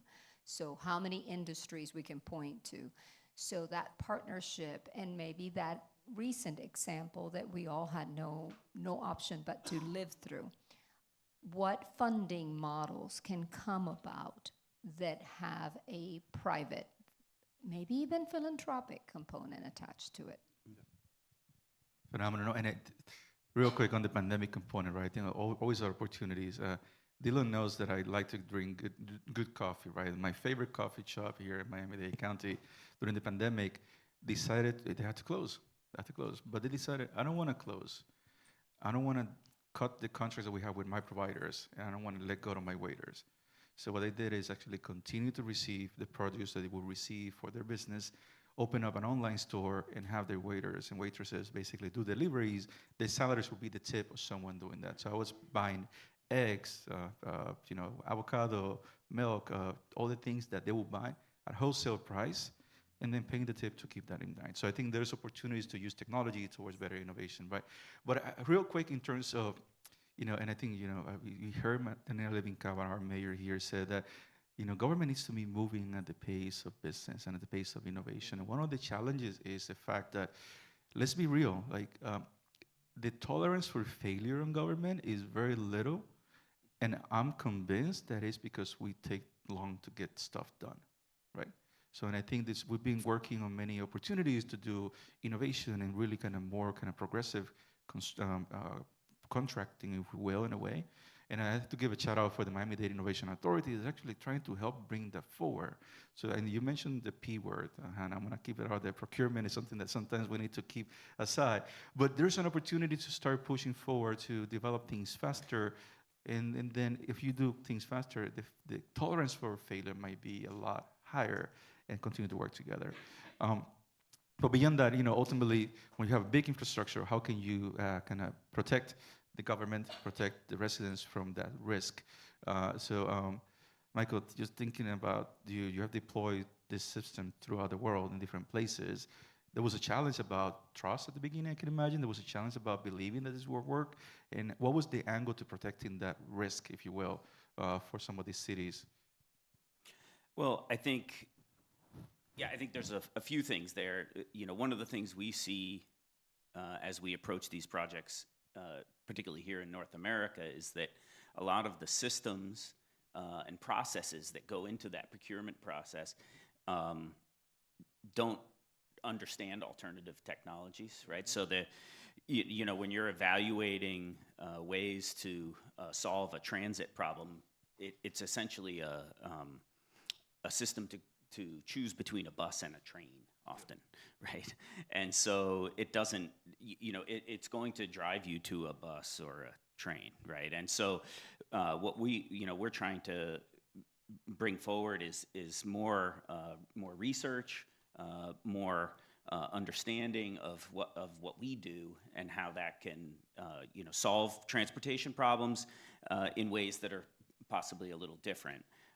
We also we've worked across the globe on a number of projects that are public-private partnerships where we and consortium partners invest in the infrastructure with a long time horizon to realize return on that investment. And I think one of the other challenges out there is that transit is as you were saying, it's the engine, right? But we need to no one asks what's the ROI on repairing the highway, right? So sometimes we need to kind of move beyond that, like return thought process. Well, and you brought up a really important point about the importance of research and how we can use research as a tool and research partnerships with universities as a tool to investigate and find justifications. What is the business model that a research question can help us answer. And that's one of the reasons I've been so involved in the Transportation Research Board. It's a really important aspect of finding new solutions and using that as a way to document what is possible. And those universities and higher education institutions are constantly on the lookout for partnership opportunities. And many times we are the glue between the private sector, the public sector, the government sector.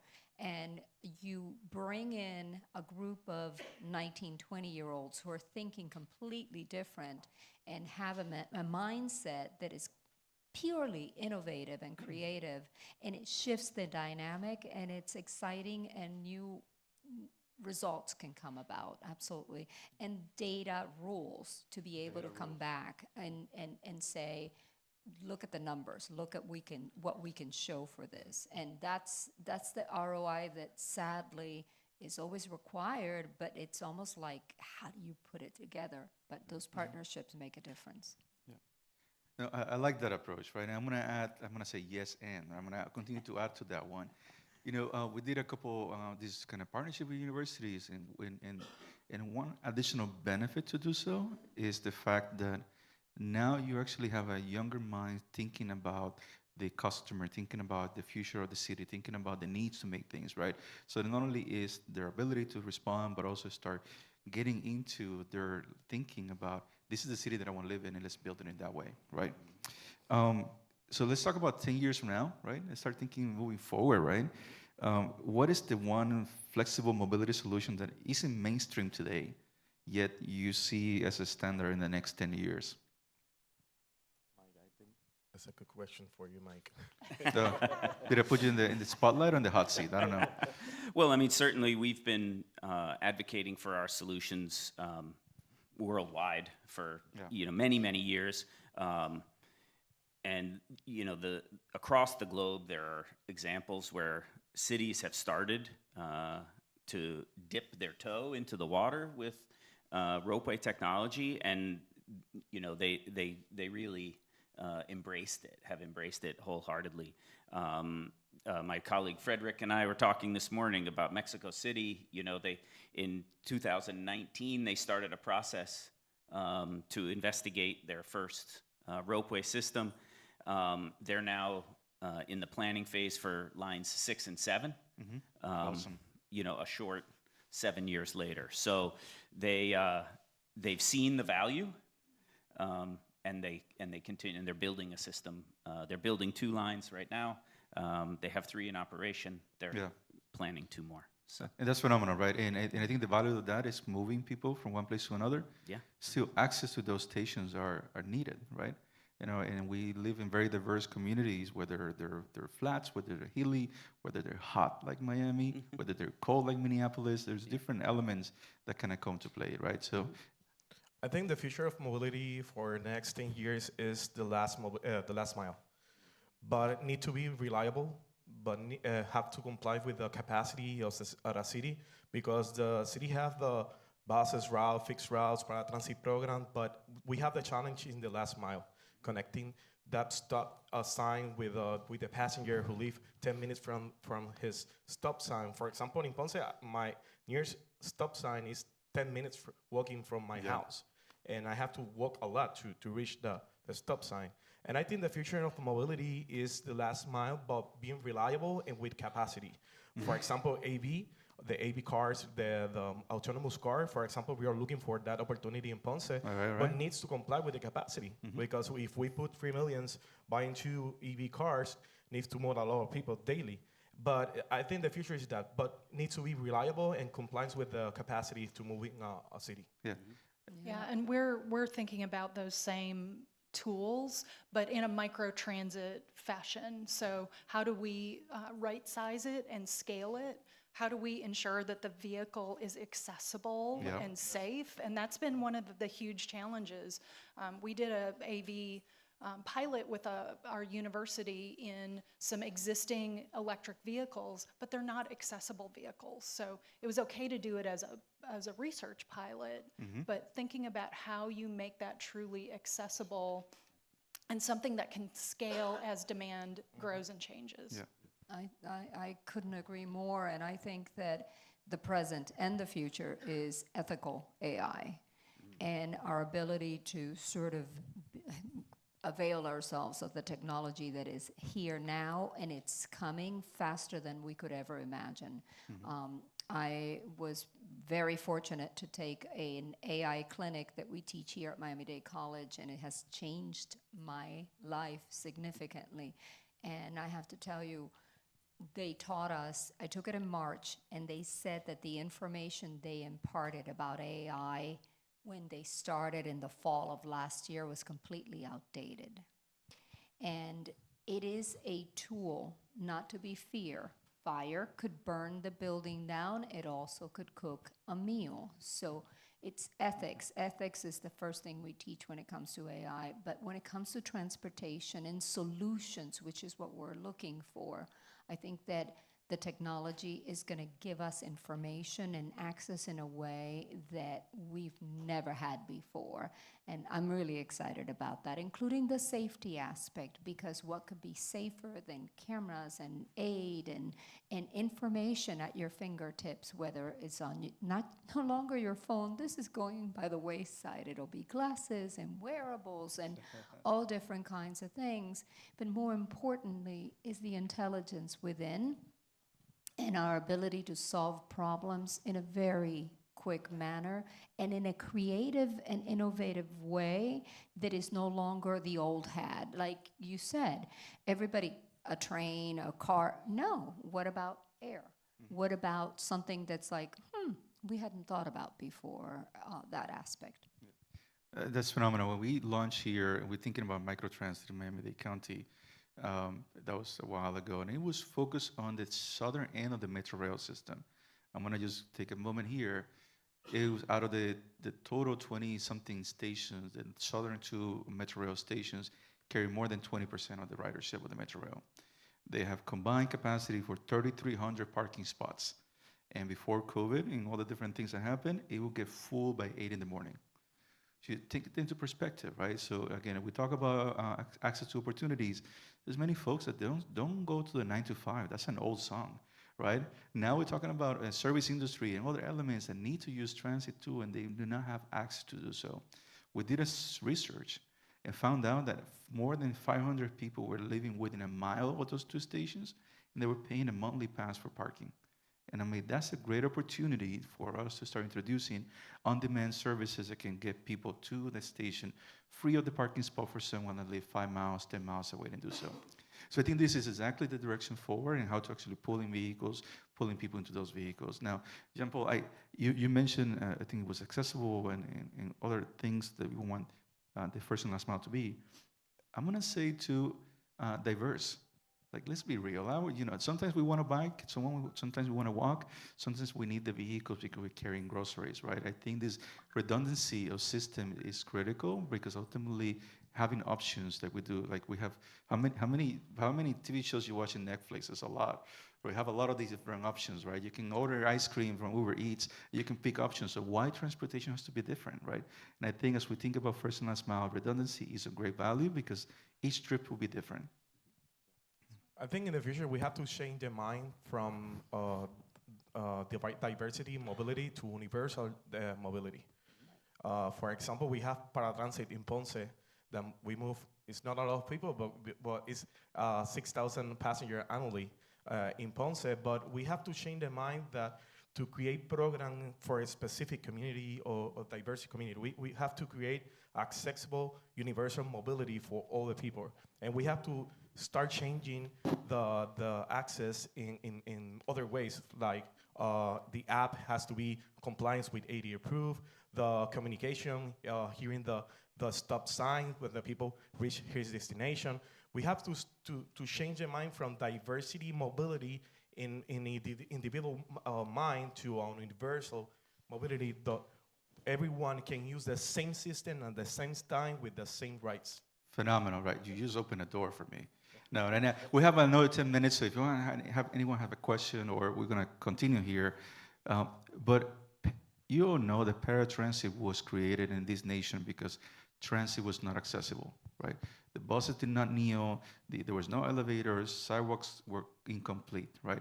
That is the creation of paratransit. I think paratransit is a patch for our system. Exactly. It's trying to solve something that is not working. Exactly. So then now start thinking about it. Now, on-demand transit programs are showing the transit become accessible, right?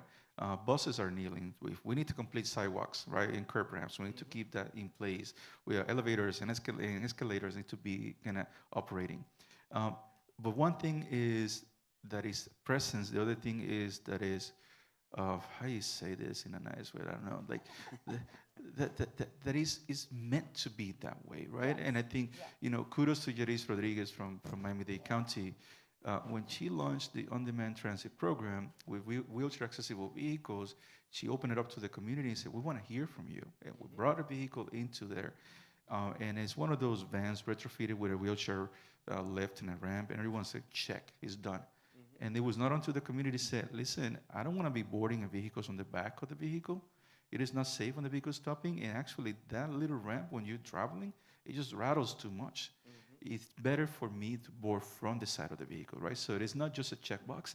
It is more about let's treat it in the same level of respect and that we have for everyone else, and making sure that it's part of the system. And we move away from transit or paratransit into accessible transit. Oh, get ready. This is going to be big now. Let's get it. Go ahead. No, I'm listening to you, and thank you, because it is universal design. So in the world of disabilities, the ADA is all had. It's back there.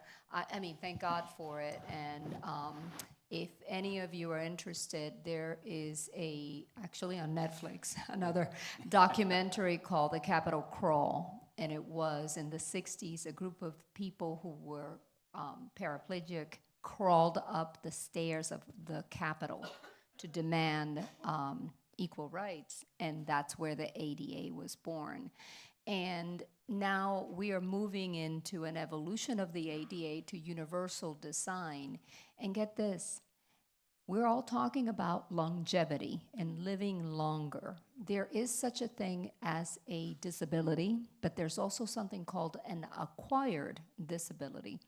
And I don't know about you all, but I really want to live as long as I can. And the older we get, the more exponentially the probability of us having some kind of ailment that doesn't necessarily afford us the youth freedom that we used to have. So that's another component that's really important to be able to plan. And I mean, come on, who's got kids, right? If whether you were pregnant or married to someone who was pregnant, that person did not use transit in the same way that they did before the baby or even after the baby. And if you're toting around a couple toddlers, God bless you. I mean, it is that kind of thinking that tells us we need to be inclusive and also very much welcoming. And it's so simple, but it's not until you see it that you kind of go, oh my God, I can't believe, how are they going to get around that corner? That's phenomenal. We have another 5 minutes. Anyone has a question they want to ask our esteemed colleagues in here? Maybe we can wrap it up with just more of a personal or like a story, if you will, like a quick one about a specific residence or business that benefit from any technology or new approaches towards mobility in your cities that can help ground the things that we do. It's not just for the technology. It's not just for improving. It's just more for the experience that brings to the residents. I want to take my final turn to first thank you, Carlos and John and the team of CoMotion. For us, CoMotion is very important because we start visiting CoMotion in 2022, and we met the industry here. CoMotion for us is connecting with the private sector, providers, investors, innovators, and for the result of our visit in CoMotion from the last 4 years, yesterday we signed an agreement with Thailand Solution and Swiftly for Ponce is going to be the first municipality in Puerto Rico. Sounds crazy because I think we're in the 90s, but it's going to be the first municipality with GTFS data in Google Maps and transit apps. And that starts here in CoMotion. And the result of that is giving the real-time information for our users. We have to invest in reliable data, we have the people trust in something that works. If their system don't works, the people are not gonna be used, and they're gonna use the car. They're gonna buy another car to move to their jobs. And CoMotion for us is very important because we connect with the ecosystem. We met Michael Marley, and now we are working on a project for a possible gondola to connect the Port of Ponce and downtown for the tourist industry in the future. But I threw a challenge yesterday to John and Carlos, and I'm gonna show the opportunity with the folks here. We try to invite and create CoMotion Caribe in Puerto Rico for the next years. Yes. and start connecting. Yeah. And John and Carlos have the pressure to create CoMotion Caribe connecting Latin America. Yes. Colombia, Mexico are doing good job in the mobility, and Puerto Rico is 10 years ago. And we have to move forward, and for the future, we hope you can go to CoMotion Caribe next 2 years, we hope. Wow, that's phenomenal. And come with the municipality. We have the convention center in Ponce. It's going to be free for the CoMotion event. That's awesome. I can now follow that, right? So that's awesome, but that's true. And Vivian, I know you're very happy to hear this, but it's true, right? I think CoMotion, what it does is bring public sector and private sector together to start addressing some of these topics that are great importance, because we learn from experiences. That's what we do. We're always and being able to be around like-minded individuals open that, right? So I'm thrilled to be here. I'm thrilled for this opportunity to share the stage on this panel. I think anything else you guys want to share? I'm up for CoMotion. CoMotion, yeah, right. Yeah. Vámonos. Sign me up. Sign me up. Yeah, anyone has a question? Yes. All right. You have a mic next to you. CoMotion Caribe, yes. When is it going to be? No. Next question. So we spoke a little about driverless future, but in Miami we're seeing the Waymo cars everywhere. So is it driverless or not or no humans driving? Like, where is it going to be, or do you see it going? Oh, interesting. So the question is that there is this topic about autonomous vehicles and vehicles that do not have a human driver, right? Is that the question that you have about vehicles that drive itself? That is, it's not a future anymore, right? It's here, right? It's already happening. Who has ridden the Waymo vehicle here? Wow, yes, it's like an Uber with no driver component, right? There's the different pilots out there to do the.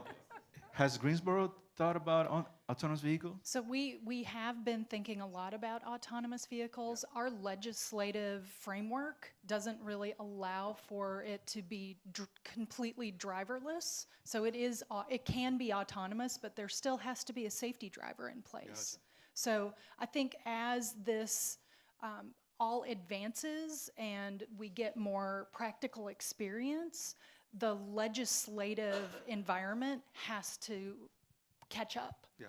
And it has to be normalized across all of the different states because everybody's environment is different. Mm-hmm. And it's creating these pockets of opportunity for innovation and places where innovation can't happen. That's true. I have to say the second mice is the one that eats the cheese, right?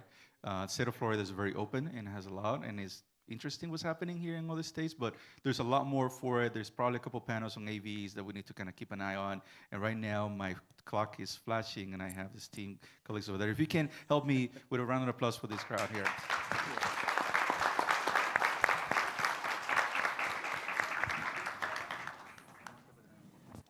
Great conversation. Always love having Carlos as a moderator. He's amazing. They're going to do a quick photo, then we're going to go ahead and go right into our next conversation. Remember, folks, it's been an amazing day and a half, but there are some other great conversations happening this afternoon as well as over in the innovation stage. So make sure you're checking. Make sure you're checking your, look at all, paparazzi up here. Make sure you're checking your program. And of course, all these folks are available to chat. We will ask, of course, if you have any questions for them, to please take them outside so we can give our undivided attention to our next panel. Just one moment.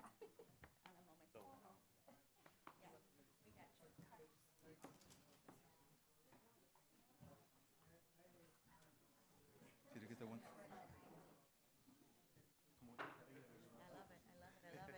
And who's up for CoMotion Caribe? Let's hear it again. Let's get all your lobbyists, all of your companies, everyone come talk about CoMotion Caribe. I think it's a great idea. All right, folks, like I said, we have another great panel coming up. We will ask our esteemed panels to join us here in just a minute. Let me go ahead and introduce our next moderator, which is Connie Llanos, came all the way from Los Angeles to join us today. Remember, CoMotion Los Angeles is just a couple of months away. We do hope that we'll see you in CoMotion LA as well as CoMotion Caribe. Connie, go ahead and come on up.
All right. Take it away whenever you want.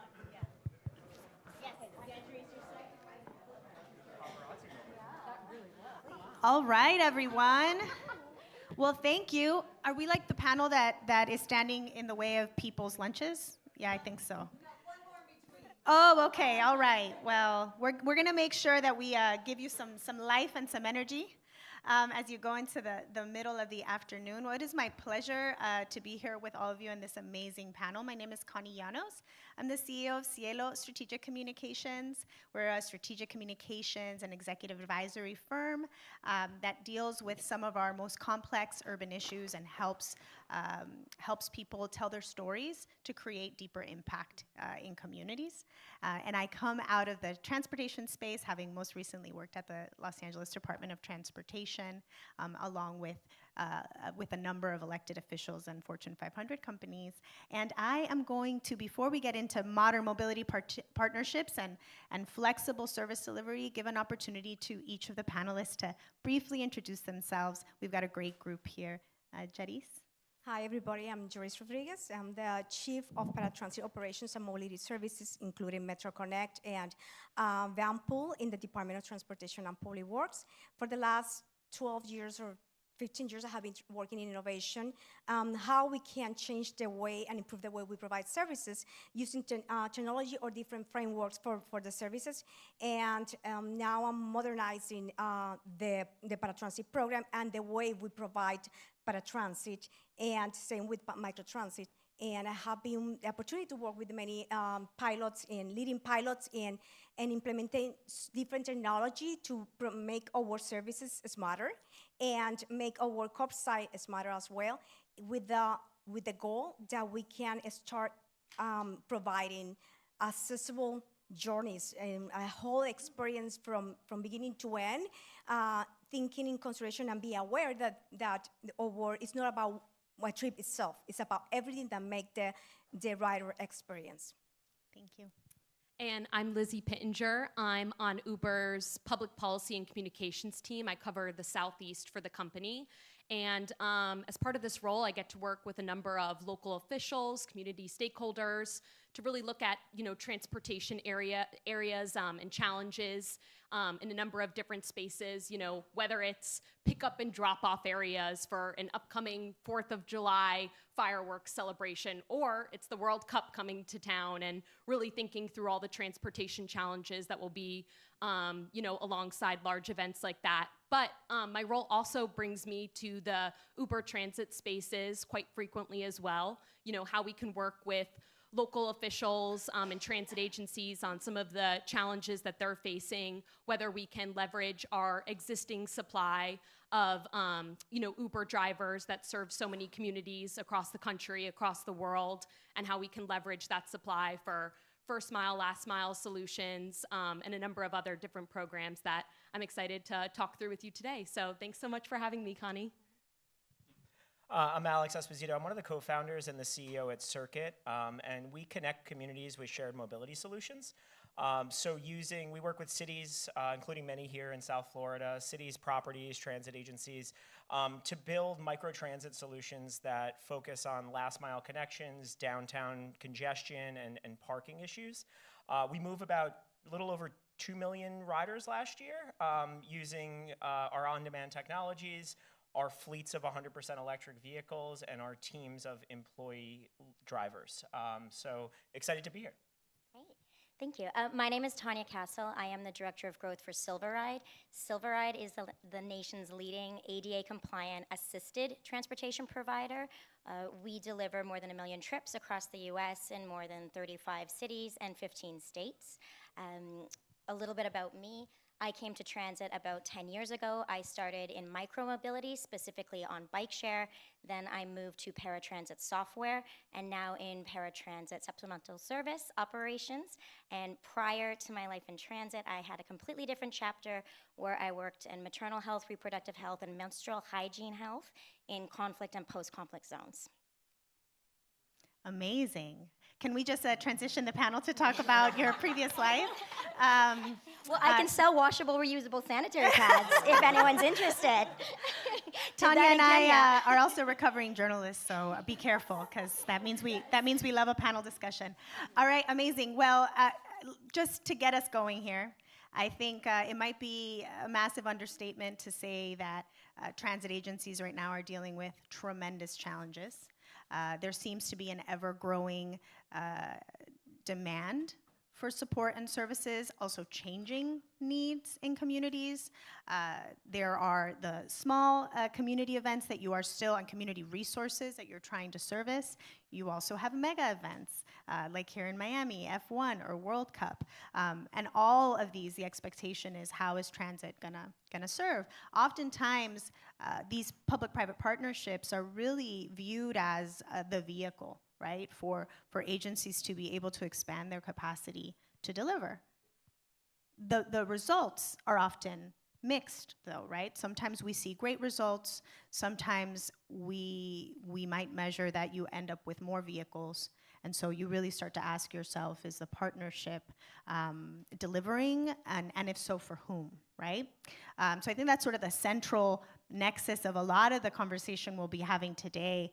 But to kick us off, right, transit at its core is to connect people to where they need to go. Whether that's opportunity, whether that's a school, work, essential services, or a life, a rich life like we were talking about, Tanya. So as we're looking at these partnerships, this question is for everybody.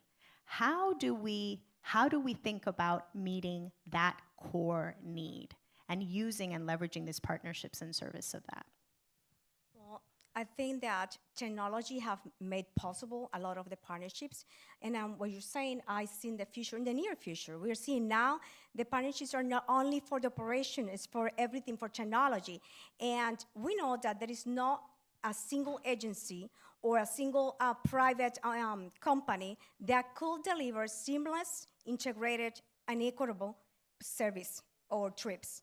So what that means is that our experience with the partnership has shown that the partnership is helping us to provide a better service while we also optimizing our operations and reducing the cost for the service. For example, I think the good thing about the partnerships, and we have a lot of examples to provide, is that we're always gonna be transit.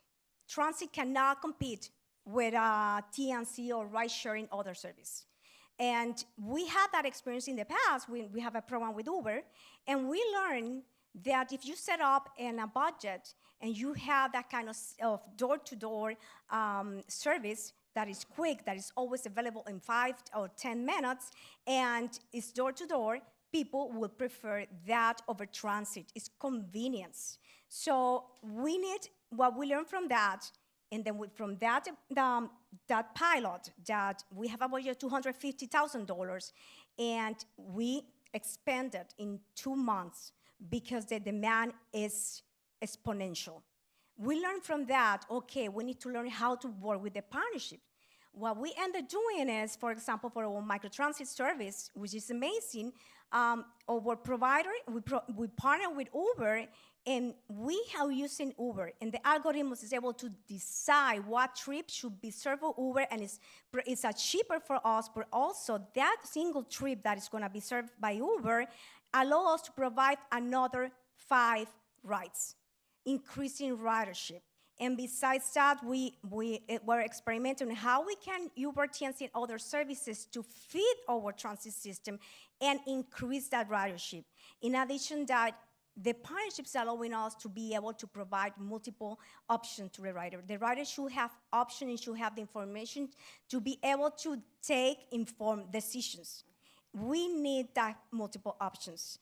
In order to have our transit system be more efficient, we need to work together like partners. And in as many as we can, partner to be our feeders or complementing our service. So the other mobility services should be like ride sharing, like microtransit, should serve as a feeder and should be a complement to our transit system. And what I see in the future is, I think that very close future, in few years, I see that partnerships, private and public partnerships, will be an operating model that will be adopted by everybody. And at the same time, seeing this blended funding source that we have local, state, and private funding, and at the same time, share risk contracts. And I think we're gonna see a different scenario, a different setting that will help our or provide better, efficient services at lower cost. And this is a learning process. We need to adapt as needed. So I think this is partnership. What we have now have allowed us to open the door and see the future and start changing the way we're operating for the benefit of the user. And I think the partnership actually are allowing us to provide a better user experience. So we're hearing loud and clear from Jerice, right? The driver for the partnerships on her end is how do you complement the system? How do you help fill in those gaps? For our private sector partners, tell us, how do you view this sort of central mission of transit, really just connecting folks? How does that inform your approach to partnerships with cities? Yeah, I think from the Uber perspective, from the Uber Transit perspective, we're always thinking about Uber Transit as a complement to the existing transit systems, right?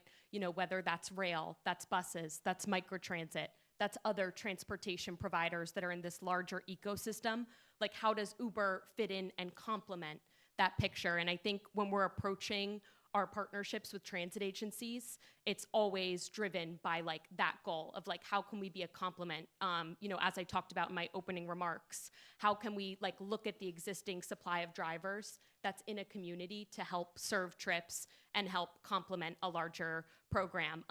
To give an example, and just with Derice, I know you worked closely on this program. This preceded my time at Uber, but when Miami-Dade County was looking at the better bus network, and you know, making a lot of route changes to the bus system, you know, Uber was brought on board to be able to help you know, fulfill some of those trips for people that would be impacted by the better bus network route changes. So, you know, if your route was impacted, you could scan a QR code at the bus stop and then be connected with an Uber trip, you know, as a part of that transition through the better bus network. So I think it's always like our approach is working with transit agencies, what challenges like are existing right now in you know, your current program, and how can Uber jump in to supplement that?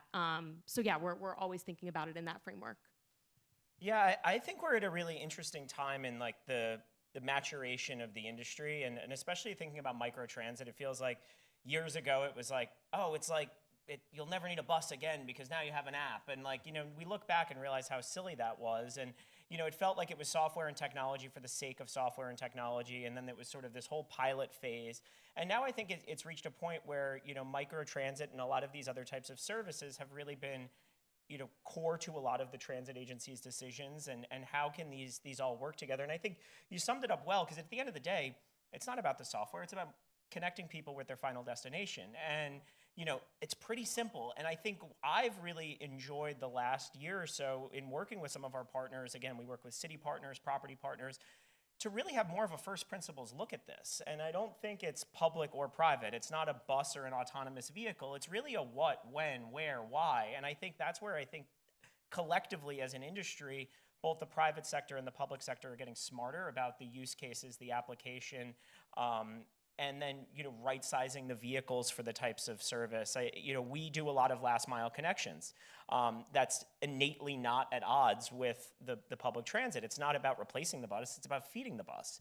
And I think from a financial perspective, you know, a lot of agency funding is based on formula funding. A lot of that formula is driven by ridership. So if you can get people to the bus, then you'll actually help, you know, promote those types of services. And so it's interesting, because I think the partners, both the public partners and the private partners, are starting to really ask these questions. And then also measurement, you know, I think is really important. The cost per rider needs to be looked at.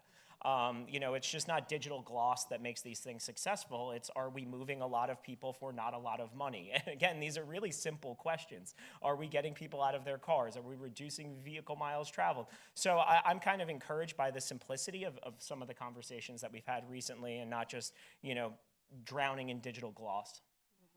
I'm going to jump on what Alex said about looking at who, what, where, how, and add how. So for example, when microtransit was coming up in a big way during the pandemic, it was a great solution at that time. Bus ridership had dropped. We wanted to right-size the vehicles. We wanted to deliver trips in a cost-effective way. So having a fixed route every 10 minutes didn't make sense. But people need to get where they need to go, whether it's to earn income, live their best life, reach essential services. So we moved to microtransit in a lot of scenarios. Well, ridership has bounced back. It doesn't make sense to do microtransit once you have 7 as a passengers per vehicle hour. Now it makes sense to move back to a fixed route. So looking at how we design the service and for the right time and for the right needs. And also looking at the rider experience. So if a bus, I used to say when I sold software, if a bus comes every 10 minutes, it's a part of my life. If a bus comes every 30 minutes or 20 minutes, it's something I build my life around. I want it to be part of my life, and I want to build my life around when the bus is coming. So the great thing about all of us is that we can work to make a scenario where people can access transit in 10 minutes. And it's not just through ordering, your personalized vehicle. It's through having feeder systems like Circuit. It's through when paratransit providers, their operator or the agency, is maxed out for capacity, they can call on a Silver Ride to boost during peak times. It's when there's a rescue trip that needs to be because there's an elevator broken at one of the train stations and someone who has a cane needs to access a ride. So that's a scenario where all 3 of us as providers here on stage can assist in delivering paratransit. One more point on this topic, and then I'll hand it back, is the best thing about transit, in my opinion, because I did work in completely different industries, is that it is so collaborative as an industry. Like, we're collaborators, we're also competitors, the 3 of us. But that makes it so much fun and interesting, is that oftentimes we're gonna be in a scenario where we can do something that the other can't. Sometimes we're gonna be in a scenario where they can do everything that I can do too. But we work together, and the pie is big enough for everyone, because at the end of the day, we just wanna make sure that riders can get where they need to go and get there, on a schedule where that transit's coming in 10 minutes or so. And they have their fullest, freest, most independent mobile lives. I feel like I have to piggyback on that because I do find it really interesting. For many of us, we see public transit as sort of a greater good service, right? One that should likely be guaranteed. Then you have the private sector coming in to supplant what needs to be supported. How do you balance the greater public good with the competitive advantages that each of you as private sector operators needs to balance? Well, I think this is part of just learning what we're doing and the people what we're serving and the area that we are serving. So, and I don't see anything wrong to having as many as possible providers, like Tanya say about the sharing the pie. And not only sharing the pie, it's adjusting to the moment. And I love what Tanya say about how transit has been adapting through the years because of the circumstances we were living, and how we saw microtransit being the solution for transit. And then when we start having the ridership back, we needed to go back to transit. That, to me, is creating balance through the partnerships, because we have the chance to learn more from the partnerships. And when we have multiple partnerships, than just operating like a single agency or single system. And at the very end, riders don't care. They care about the trip. They don't care if today was the trip was Uber connecting to Metro Rail or Silver Ride connecting to Metro Rail. What they want to do is to get to their destination and have a good experience and in general. And that's what we need to offer, and that's what partnerships come and create the balance that we can, well, of course, we need the platform. We need that technology that allows us to take decisions and balance while we are providing service and how we adjust. And it's extremely important that we adjust to the needs, depending the day, the season, the capacity that we have at this moment, or the demand, and the funding, of course. And it requires efforts, but we can learn, like agencies, so much from our partners and be constantly learning, adjusting, and implementing. Yeah, and I think one thing to touch on your question, Connie, and then tying in some of the points that Tanya was making as well, when we're talking about like larger goals that we're all working together to solve, we were talking about this in the green room ahead of this panel. And, when we think about big transit goals, removing people from their vehicles, or maybe it's a household that has multiple cars and making that household feel comfortable that they can, survive on one car. It's not gonna be one transportation provider that is gonna make somebody, feel comfortable to make that leap and like that total lifestyle change to have no car or, just one car for the household. It's going to be, multiple transportation options that can fill in trips for people, at many different, challenges that they'll face, throughout their everyday life. I think we were talking about in the green room, like the scenario where, you're thinking through, all right, I'm gonna make the leap. It's gonna be, I'm gonna live the one car lifestyle. And then you think about, all right, but that grocery store trip where now all of a sudden it's pouring rain outside and I'm checking out and the rain's not gonna let up for 30 minutes. Like it would be really nice to have my car in that scenario. Well, when you have a number of transportation options that are available, then those like transportation options can help somebody to think through that scenario and help them make the leap towards that decision. And when more people are making that decision, that's less congestion on the roads, that's more people utilizing the traditional transit services and increasing ridership. So I think, in terms of larger goals and us working all together towards those things, I think that's what grounds a lot of my thinking in the Uber transit conversations and working together with some of the folks in the industry. Yeah, I think, it's, again, kind of gets back to like the industry's getting smarter. And I think any private provider that says they're going to do everything for you, they're not going to do everything well. To give an example, we use a fleet of 100% electric vehicles. Well, everyone will say, yeah, sure, we can do electric vehicles too. But then you start thinking about, well, actually there's battery degradation if the temperature falls below a certain level. How do you maximize vehicle uptime against driver shift schedules so that you're not also creating additional overtime and increasing the cost of the service? So there's a lot of these sort of nuances that go into it where I think, fortunately people are getting smarter and realizing that if you just say, yes, we can do everything, then it's almost like a red flag. That who are the specialists in certain areas. And then, I think the other interesting thing about sort of the whole transit dynamic is, if Circuit is trying to work with Derisking, for example, and provide a microtransit service in an area that she's covering, well, it's competitive because we want to obviously win the contract and work with Derisking. But as soon as that contract is signed, Derisking and I are on the other side of the same side of the table, and we're now working for the rider.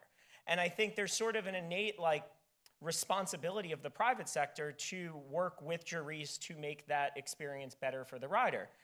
Also pretty simple. Riders care about how long does this take, how much did this cost, what was that experience like? That's the theory of routine mode choices in 3 bullets. So if the rider is having issues where maybe there's non-emergency medical, then I know we can call Tanya and help that because ultimately I want Derisking to be happy. Derisking is going to be happy if the riders are happy.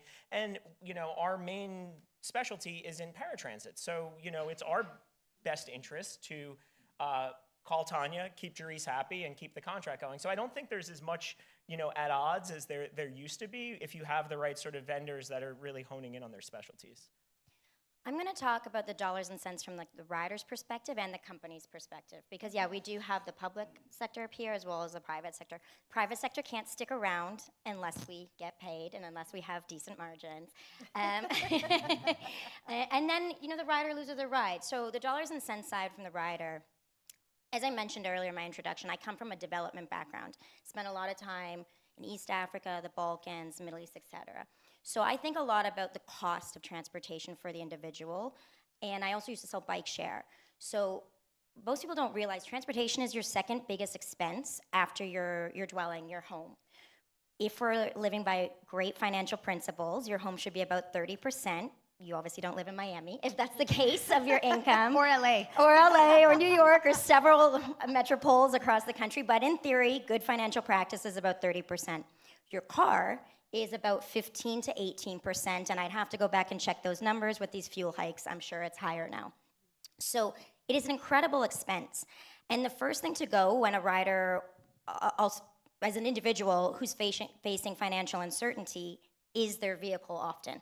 So it's called car poverty. So it's easy, it's a relatively liquid asset for some financial planners, liability for others. So you sell that car. So now you have to get to and from your workplace, so you need to rely on transit. So, okay, what's the percentage of how much you're spending on transit? Hopefully it's less than 10%. So I think about how can we all work together to make sure that rider, in the pool of money they have, is able to get to a location where they can access more money or the existing money they have. So, and fun fact, most riots or protests that or even government overthrows that happen around the world are spiked by an increase in the cost of public transit, because it is fundamental to our lives. And if you all of a sudden have to budget and then things change, it's really impacting you. So I think about it from the point of view of the rider, is how can Silverite and how can all of us make sure that we can deliver an affordable option that complements the transit agency. Sorry, I work in paratransit, so I'm always saying paratransit. But then I think of it from the point of view of the agency and the private company like myself. Silverite, in order for us to be viable, we need a guaranteed minimum. So I don't have the unlimited network of drivers like Uber does, which is wonderful. That's their skill set, that's their strength. I have a finite group of drivers that I can expand and scale, but I do it market specific. So I can't go into a market unless there's a reason for me to stand that service. So my minimums, for example, are 5 vehicles. Uber doesn't have that. And if I have to walk away from that location, I have to walk away. But what makes our service cheap, or cheaper for transit agencies, and cost effective, I should say, not cheap, is that we do shared trips. And we jump on the software of the agency. So they're better. Sometimes, again, going back to personal finance analogies, it's not what you make, it's how you allocate. And it's the same in transit. It's how you allocate the resources you have. So maybe Miami-Dade does have enough waves, but they need to get some of the ambulatory riders into other options like ourselves, or those who use walkers or guide dogs, onto options like ourselves. We use sedans, smaller vehicles, we do shared trips, but we're part of the overall service. So it's the allocation of resources that helps them stay in line with their cost. So I'm getting my minimums, Miami-Dade is getting their riders where they need to go, and we're still maintaining the price point that is acceptable to that rider. Super interesting. So, I mean, what I'm hearing here is unique services, kind of almost with specific riders and or journey types in mind.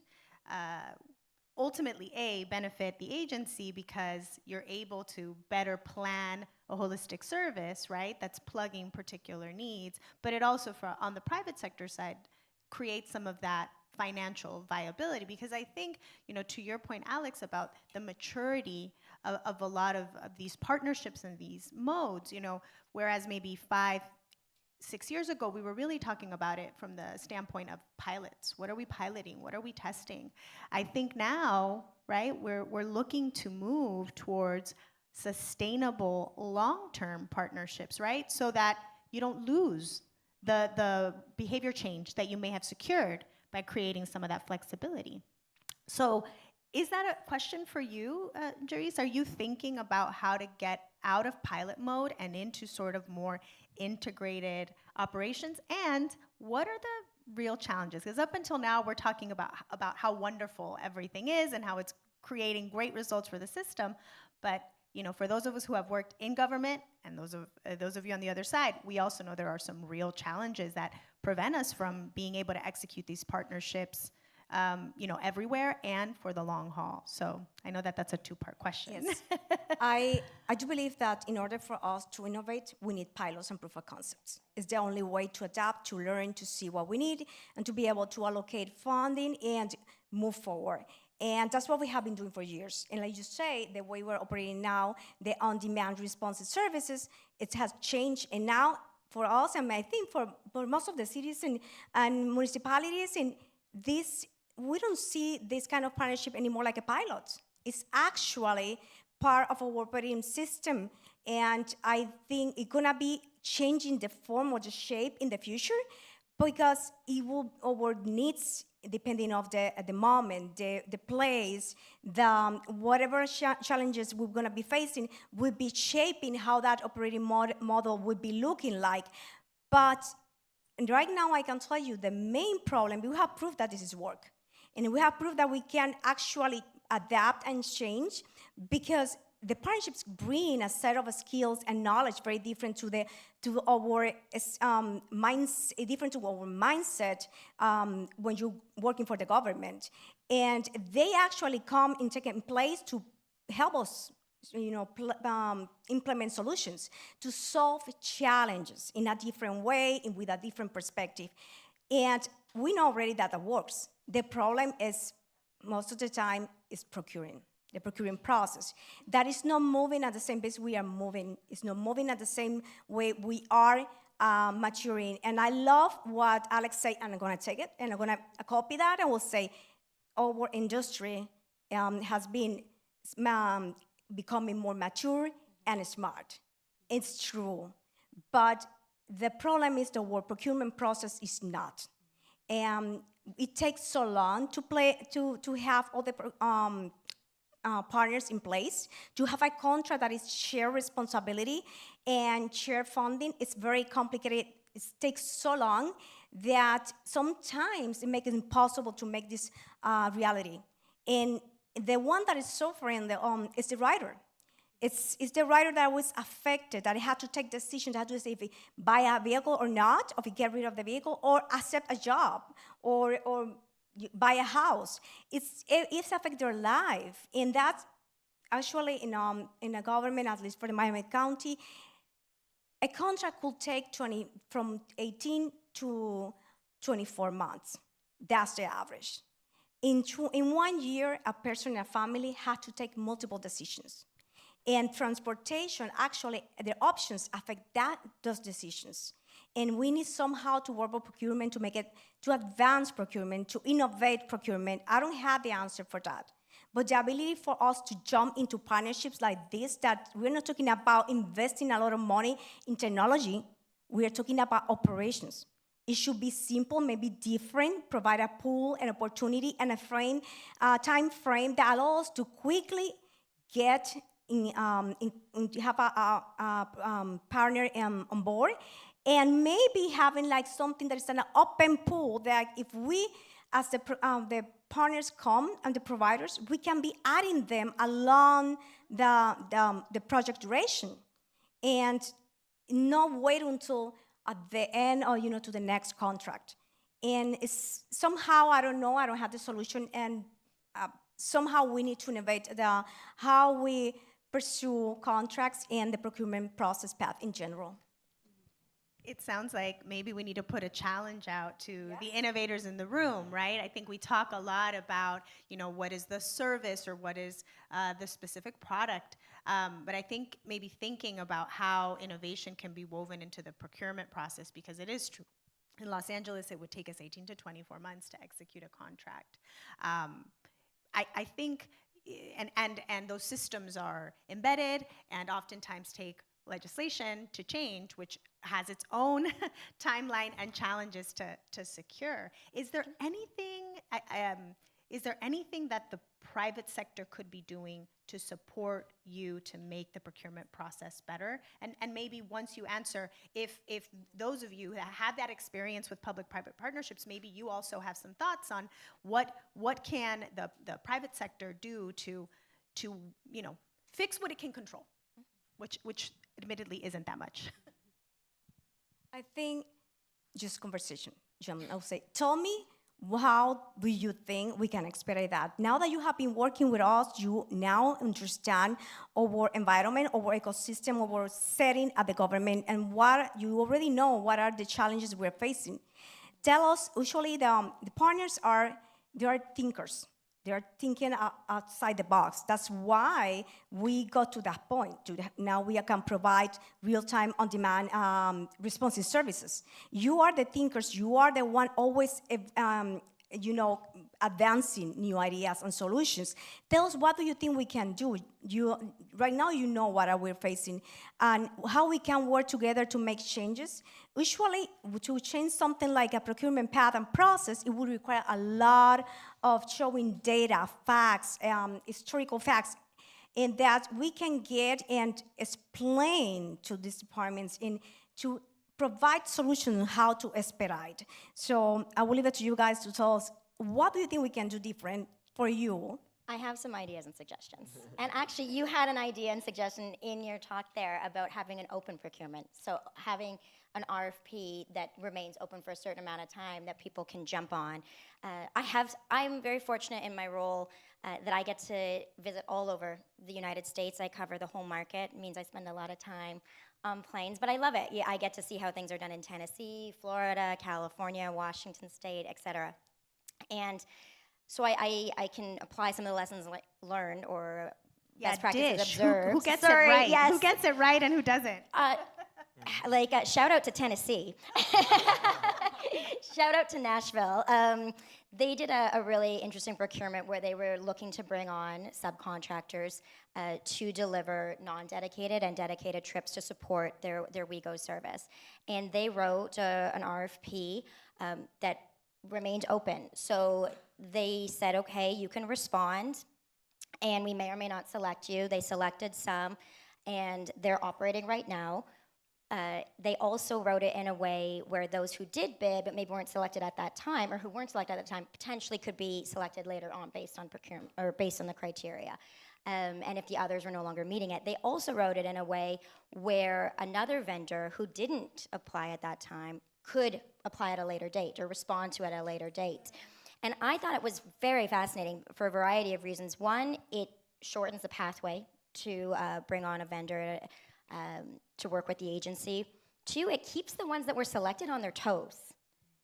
Because if you're not, hitting the standards, thanks, great, bye. Swipe left. So I thought that was great way of doing it. So that's one example I've seen by an agency I thought was quite innovative. Another trend I'm seeing, and I think it is wonderful also, is when you are putting out an RFP for an operator, in that RFP, creating an opening for the operator to include subcontractors. And they can include subcontractors on their bid at that time, or they can, and say we're gonna use them right when we launch, or we have the option to bring in these subcontractors should we need them in the future. It streamlines the pathway so much for a subcontractor like myself to become a subcontractor to TransDev, MV, WeDriveU, RITP Dev, whomever. And everybody wins. I mean, speaking candidly, the agency wins because maybe their riders weren't happy with the service, OTP was lagging, etc. The operator wins because maybe they were getting hit with LDs.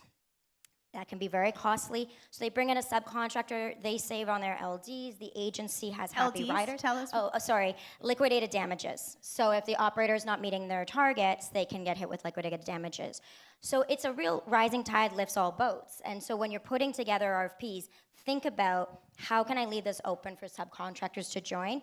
And also it doesn't just have to be operators. I mean, we've been a subcontractor to a transit software, which is interesting. So yeah, those are some ideas. Very interesting. Did you get some good ideas? I love it. And Wonderful. we need to talk more about it because I want to contact the agencies, we want to contact the city of, and start seeing what have been the outcome and how we can apply this here. That's amazing because will make just a competition to drive better performance and better user experience. But at the same time, I love the idea to be open, and maybe you have a provider that is not at the moment of the RFP, is not in the area, or doesn't know about it, or doesn't have the capacity to provide it, but later on, 1 year after or 2 years after, is able to actually bid and be on board in the contract. And I think that will make a huge difference because, as you say, that keep everybody performing well. Because you know that you are not going to be only 2 people or 3, that maybe in 2 years you're gonna have another 9 mobility providers. And I think that's the key because every company or every provider have a strength. And it's better when you have this diverse and services that actually gonna be able to solve and help us reduce the gap in operations and also improve the service experience, because at the very end, the rider doesn't care who's transporting them. They just care about getting to the destination and have a pleasant experience also that is not costly, that is affordable, and is in a short period of time. I have one more that just came to mind. If anyone's familiar with Neo Rides, they're originally out of Ohio. Yes. Shout out Catherine Conrad. She's a transit powerhouse. She has brought together, I think she started with 10 agencies, and Carlos maybe knows more than I do now. I think it's up to like 20 or 30, and they've written open procurement so that if one agency puts out an RFP, I think that RFP has to be sponsored or supported by 2 agencies, I'm not sure if you're familiar, then the others can use it. So if someone wins that, they can streamline bringing in another vendor, or bringing in a vendor by jumping on that RFP? Yeah, I was going to say piggybacking, I think, is still largely underutilized. Yes. It can be a little complicated, but it shouldn't be. You're also often piggybacking off of the procurement process. So if there are differences in rates or market specifics, that's normally something that is more flexible, I think, than a lot of people realize. There's also large co-procurements out there. 791 Co-op is one. There's several others.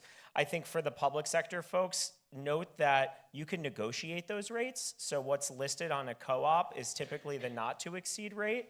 I think that's often overlooked in the sort of in the co-procurement space, because we've done a number of piggybacked opportunities, and it can have a downstream impact, because if one renews, you have to kind of go back and get the others to renew, but it's a heck of a lot easier than starting a whole process. Wow, so I mean, clearly, for my CoMotion friends in the back, we need to have a whole session just on procurement, because I think there's plenty to discuss and unpack, and I love this concept of really trying to think about what is working well, because again, for those of us who are in the public sector or have been in the public sector, the systems are very difficult to change, and there are so many competing challenges that even the best executives are trying to tackle them, and it's very challenging. So getting creative and thinking about what's already in the marketplace is really important. I want to move us to just as we, and for folks in the audience, I think we're going to go to some questions. So maybe you can start thinking about questions you might want to ask this panel, and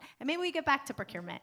One more thing on procurement, if there's time. I did want to ask a question. I mean, as we're sort of, again, really hearing here loud and clear that there's not only promise in the partnerships, but actually some real proof of results, right?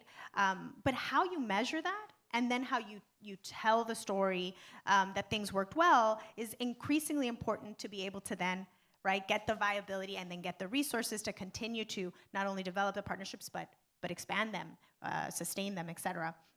I think data, right, and access to data is a really important question, because you can't hold accountable what you can't measure, right, in many cases. So I think this is a good question for all three of you, but maybe I'll start with you, Lizzie.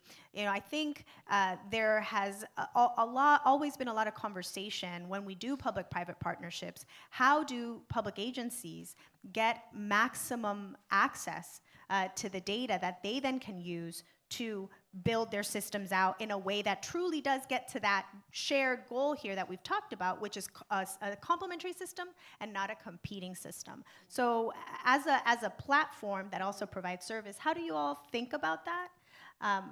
And how does the maturity of the marketplace maybe change the way you think about it? Yeah, no, definitely. Well, I would say that data informs like every single part of the process when we're working with an agency, in terms of like an initial exploratory phase, when we're like evaluating what a program could look like. We're working with Deris's team to talk through what the current Uber situation looks like in the Miami-Dade County area, how many drivers are available, kind of in broader terms, just protecting competitive interests, of course. And then, like average wait times and costs per trip as well. So data's informing that early story. And then during the implementation phase as well, we're going back to those metrics and relying on them to ultimately like shape what the program's going to look like. But then of course throughout the program too, it's a constant discussion of how is the program performing, what can we do to improve with the program, and that's a data story, right? It's looking internally, within Uber Transit systems of how is the program performing, in the specific area, and is it meeting the goals that we originally set out for the program?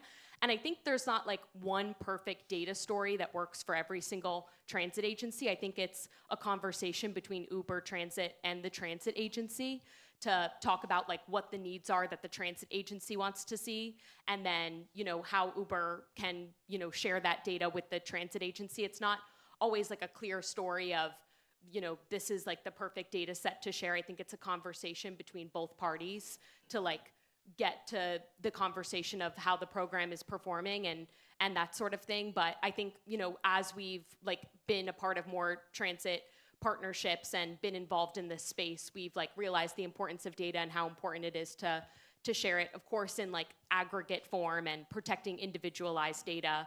for the consumers that are using the program. But for performance data, I think it's always a conversation that we have with programs and are open to sharing. Alex or Tanya, anything to add? Yeah, I think, well, shameless plug, we actually just released a new data portal, and but one of the things I'm excited about is it seems it's more about insights. I think data was what everybody wanted, but then everyone got so much data with all these technologies that nobody actually knew what to do with all the data. And I think using AI has actually been really helpful to have a lot of predictive insights. Here's what the data's saying, here's what's happening, here's what you should do about it. And so those last two bullets that I think have kind of been, I don't want to say missing, but required extra effort. You had to find those insights. And now I think a lot of those are being sort of fed to make better decisions. But I also think that data can be really helpful in identifying and forming partnerships too. Like we've seen another number of scenarios. Your other question was about some challenges. Well, sometimes these programs get really popular and then wait times start to get high and then riders start to get frustrated. So why not look and see where your busiest pickup and drop-offs are? And if it turns out it's an office building, why not talk to the office building about funding their own cars for their shuttle people? And that doesn't need to be forced that the office funds the city who funds the vendor. The city should be willing to help that partnership happen because now all those trips to and from the office are less of a drain on the public system. And so I think that it's been interesting to see not only how data can be used to perform services, to improve the performance of services, but also used in a way to identify partners that can be, collaborative towards those types of services. I'll just jump on that really quick. Not only creating a partnership with a private company in that instance, you can do predictive predictive travel patterns. So if we know there's a peak in this area at this time, we can have vehicles in the area ready to go. And close by. One thing on Silveride very quick is we jump on the software of our partner, so whether that's the agency or the operator, so all of our data is visible at all times. So we basically are a fleet booster with obviously specially trained drivers who are level 2 background check and drug and alcohol tested, but the data is completely visible at all times to the agency and the operator. I really want to get to questions, but Deris, anything from the public sector perspective, where is the access to data helpful for you, and where are you still feeling some challenges that you would like to, challenge innovators to help you solve? Data is everything. So nowadays, a decision we take, a project that we're going to be implementing, everything that we do now has to be backed up by data, has to be justified by data. Data tells the story. So it's there. It tells the problem, it tells actually, and also guide us to the right solution, to the right answer. So we now depend on that. But the agency, I don't have the time. I don't necessarily know what the information and how can I use that information or data. So something that I have been working for us, Miami-Dade County, even that is operations, and I plan to do to every single procurement or new contract is when you are selecting, even for operations, you have your requirements and your evaluation process. You need to have that planning or consulting services. You need that the provider, the company, to have the staff and show the capability to that proof that can just gather the data, use it, and provide solutions for you based on that and this monitoring and understanding what is happening.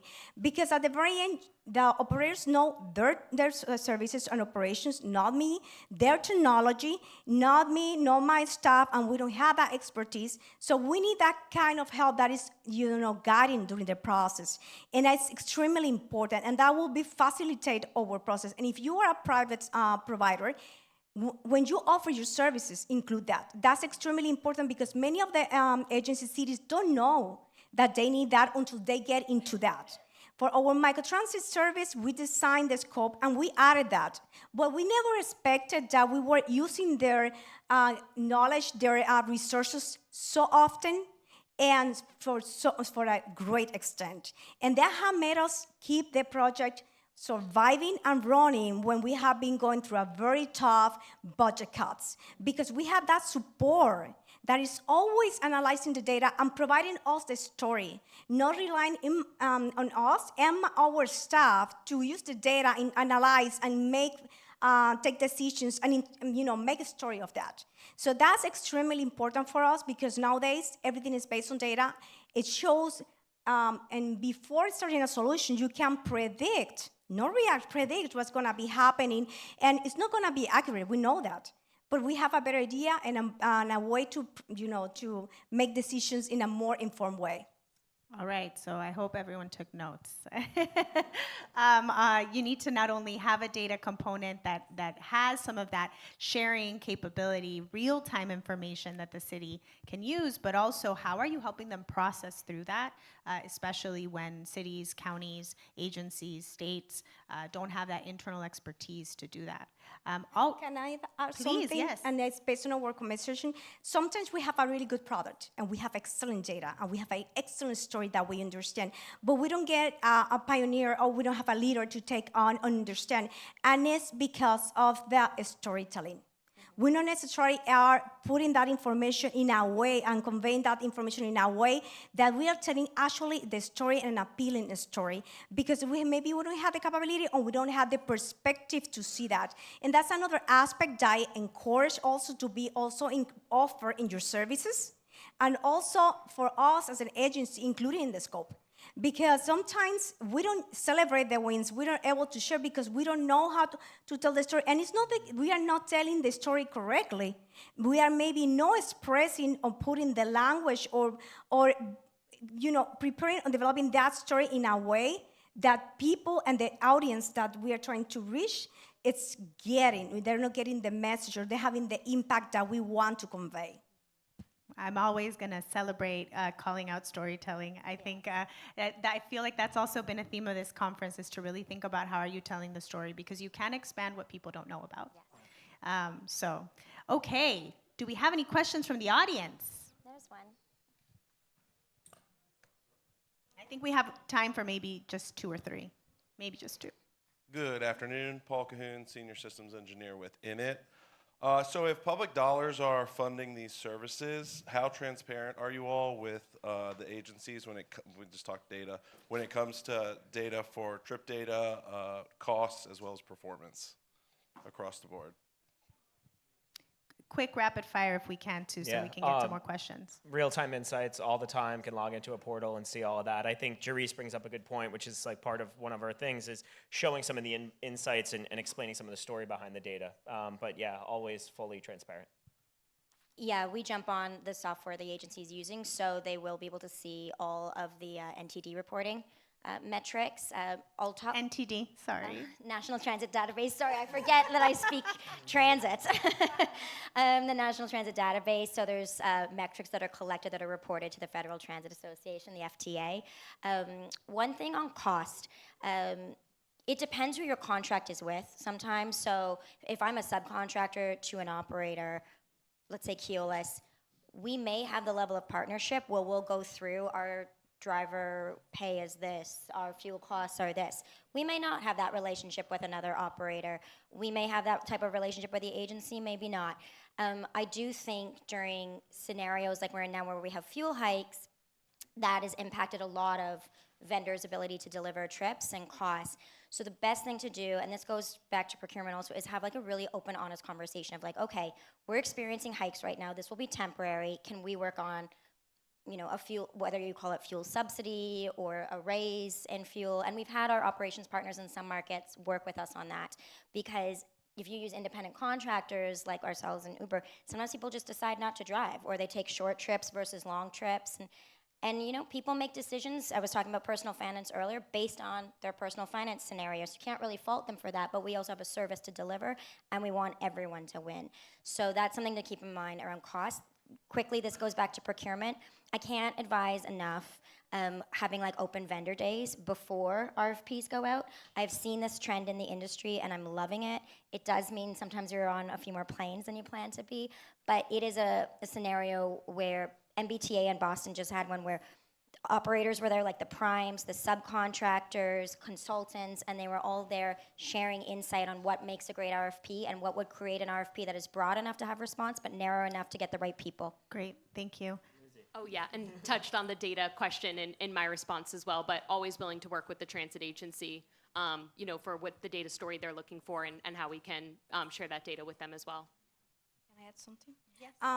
Based on my experience, and we have worked with multiple private mobility services so far, like working with Uber, working with Via, working with Lyft. We never have a problem about the data. They always provide the data. They don't provide the personal information, but we have quickly access. You usually have a dashboard that you can access in real time. And so far, whatever we have been asking, we have been provided.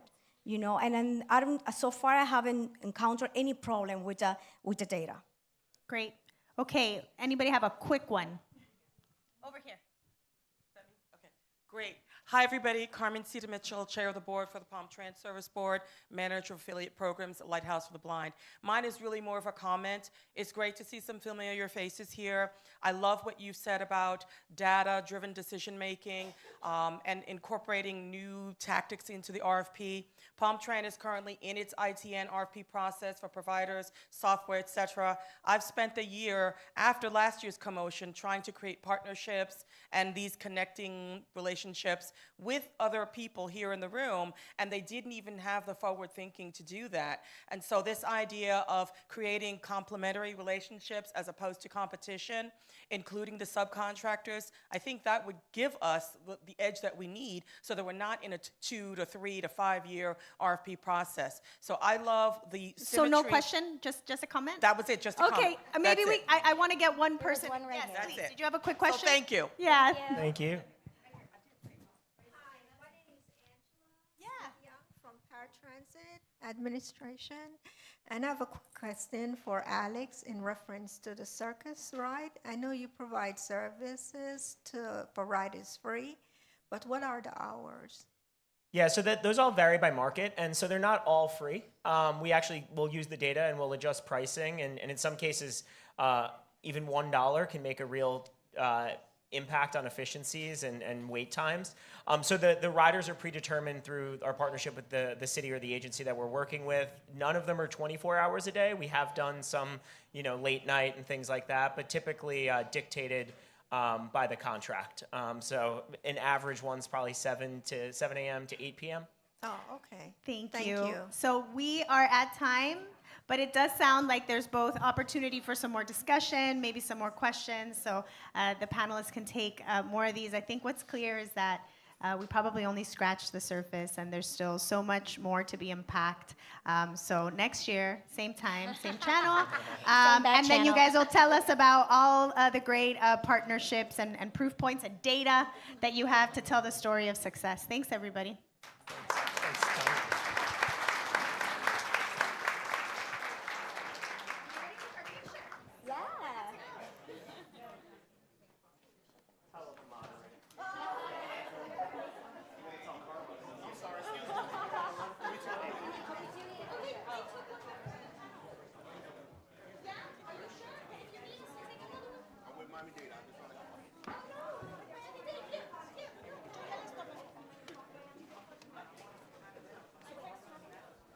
Hello, hello.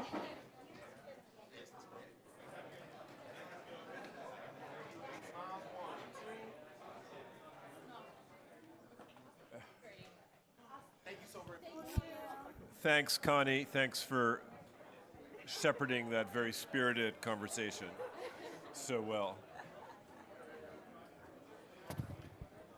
Please have a seat. At last year's CoMotion, Stacy Miller came and spoke, but she had been in her office for 2 weeks, I think. So now you have a year under your belt, Stacy, as head of the Miami-Dade Department of Transportation and Public Works. It's a very important position, overseeing a $6.5 billion capital project, overseeing World Cup transit readiness, the SMART initiative. So it's really my honor and pleasure to welcome you again to CoMotion. Stacy, please.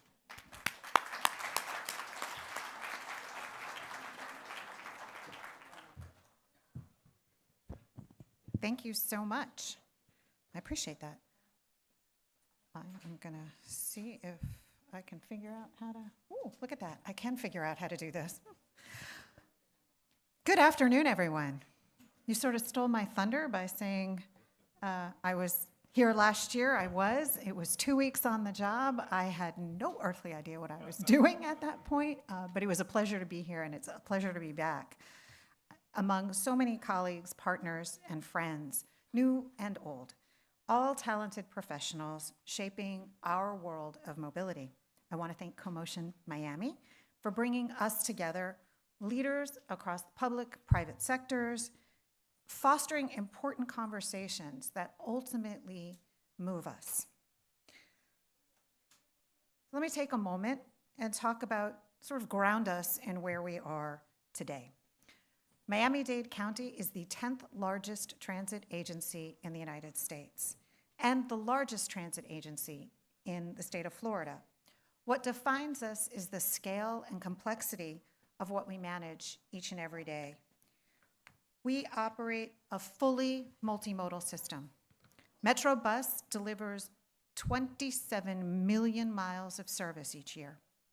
Metro Rail is a 25-mile system connecting key regional destinations across the county.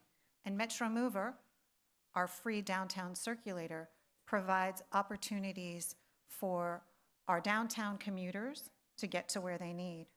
We also move over 38,000 paratransit riders annually.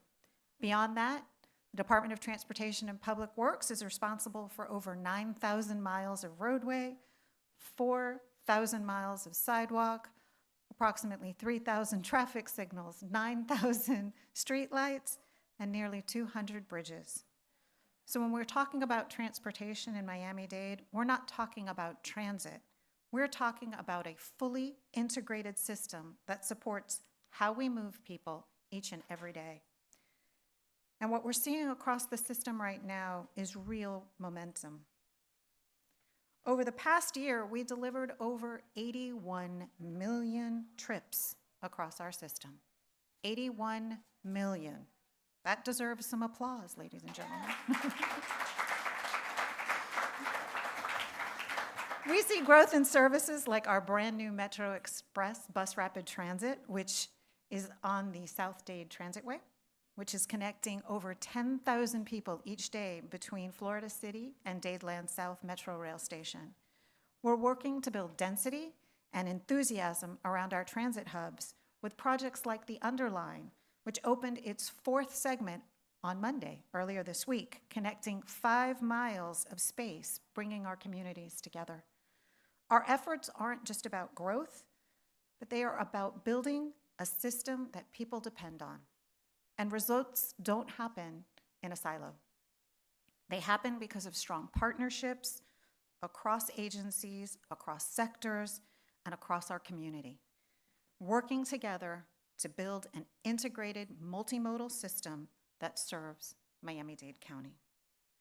And in the spirit of collaboration, we want to recognize our mobility champions for 2026. Behind every project, every milestone, and every improvement are partners who are truly moving mobility forward, which is why we call them mobility champions. So with that, it is my honor to recognize one of our most important partners, the Florida Department of Transportation. Danny, would you like to comment?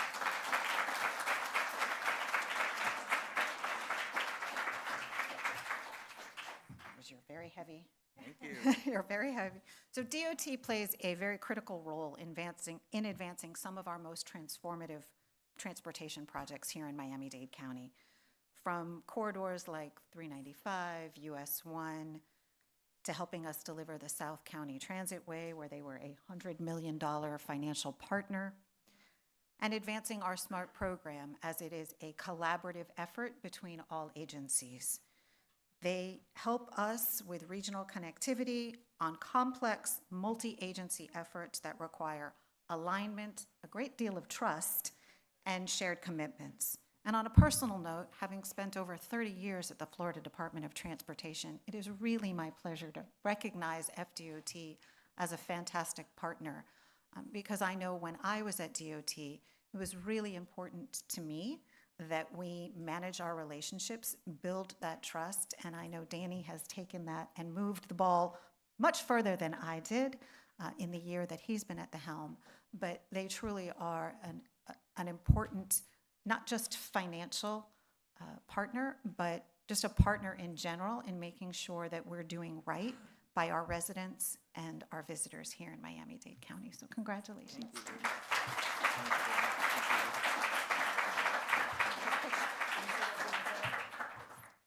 Step off.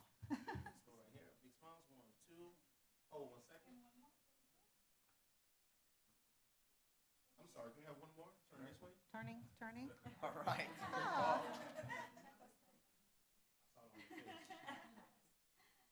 Thank you very much. And accepting on behalf of DOT, that was the District 6 Secretary, Danny Iglesias. So thank you for your partnership and your continued engagement. And with that, we have our second award. I'm going to reach down for it. And I would like to ask the representative from the TRIO group to join me here on stage.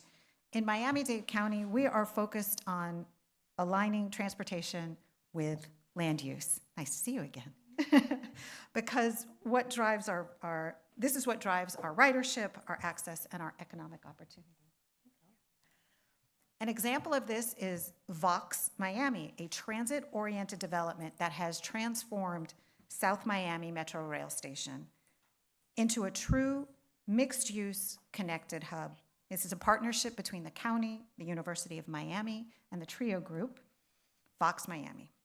It's bringing together housing, retail, and transit with hundreds of residential units designed to support students and workforce residents, and a seamless connection to the Metro Rail, Metro bus services, and the Underline.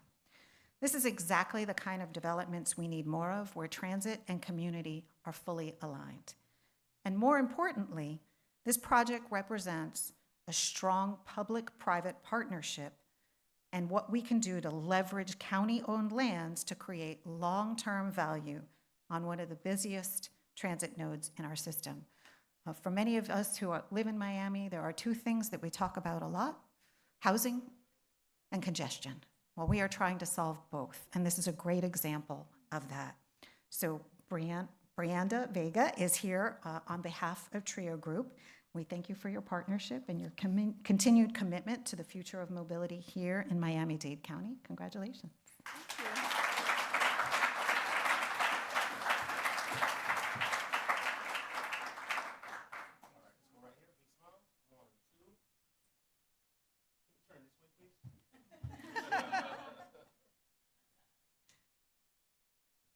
Thank you. And I would like to point out, not only are they fantastic partners, they have a fantastic facility that they've built that supports all of the students who work and study at Vox Miami. Yesterday, they opened our facility to us. We were entertaining a group of individuals from Nashville who wanted to come down and see Metro Express, our new bus rapid transit service. So we were able to take advantage of Vox Miami and have a wonderful space to have a great conversation, and they're always willing to assist us with those sorts of things. So it's not just that initial public-private partnership, but that ongoing commitment to transit. So thank you very much. Congratulations to both of our winners. We're very excited, and thank you for participating and playing a role in moving Miami-Dade County forward. And thanks to everyone here today. This is what progress looks like. It's partnerships, it's innovation, it's shared commitment for building better transportation. Thank you again. Appreciate it. Have a wonderful afternoon.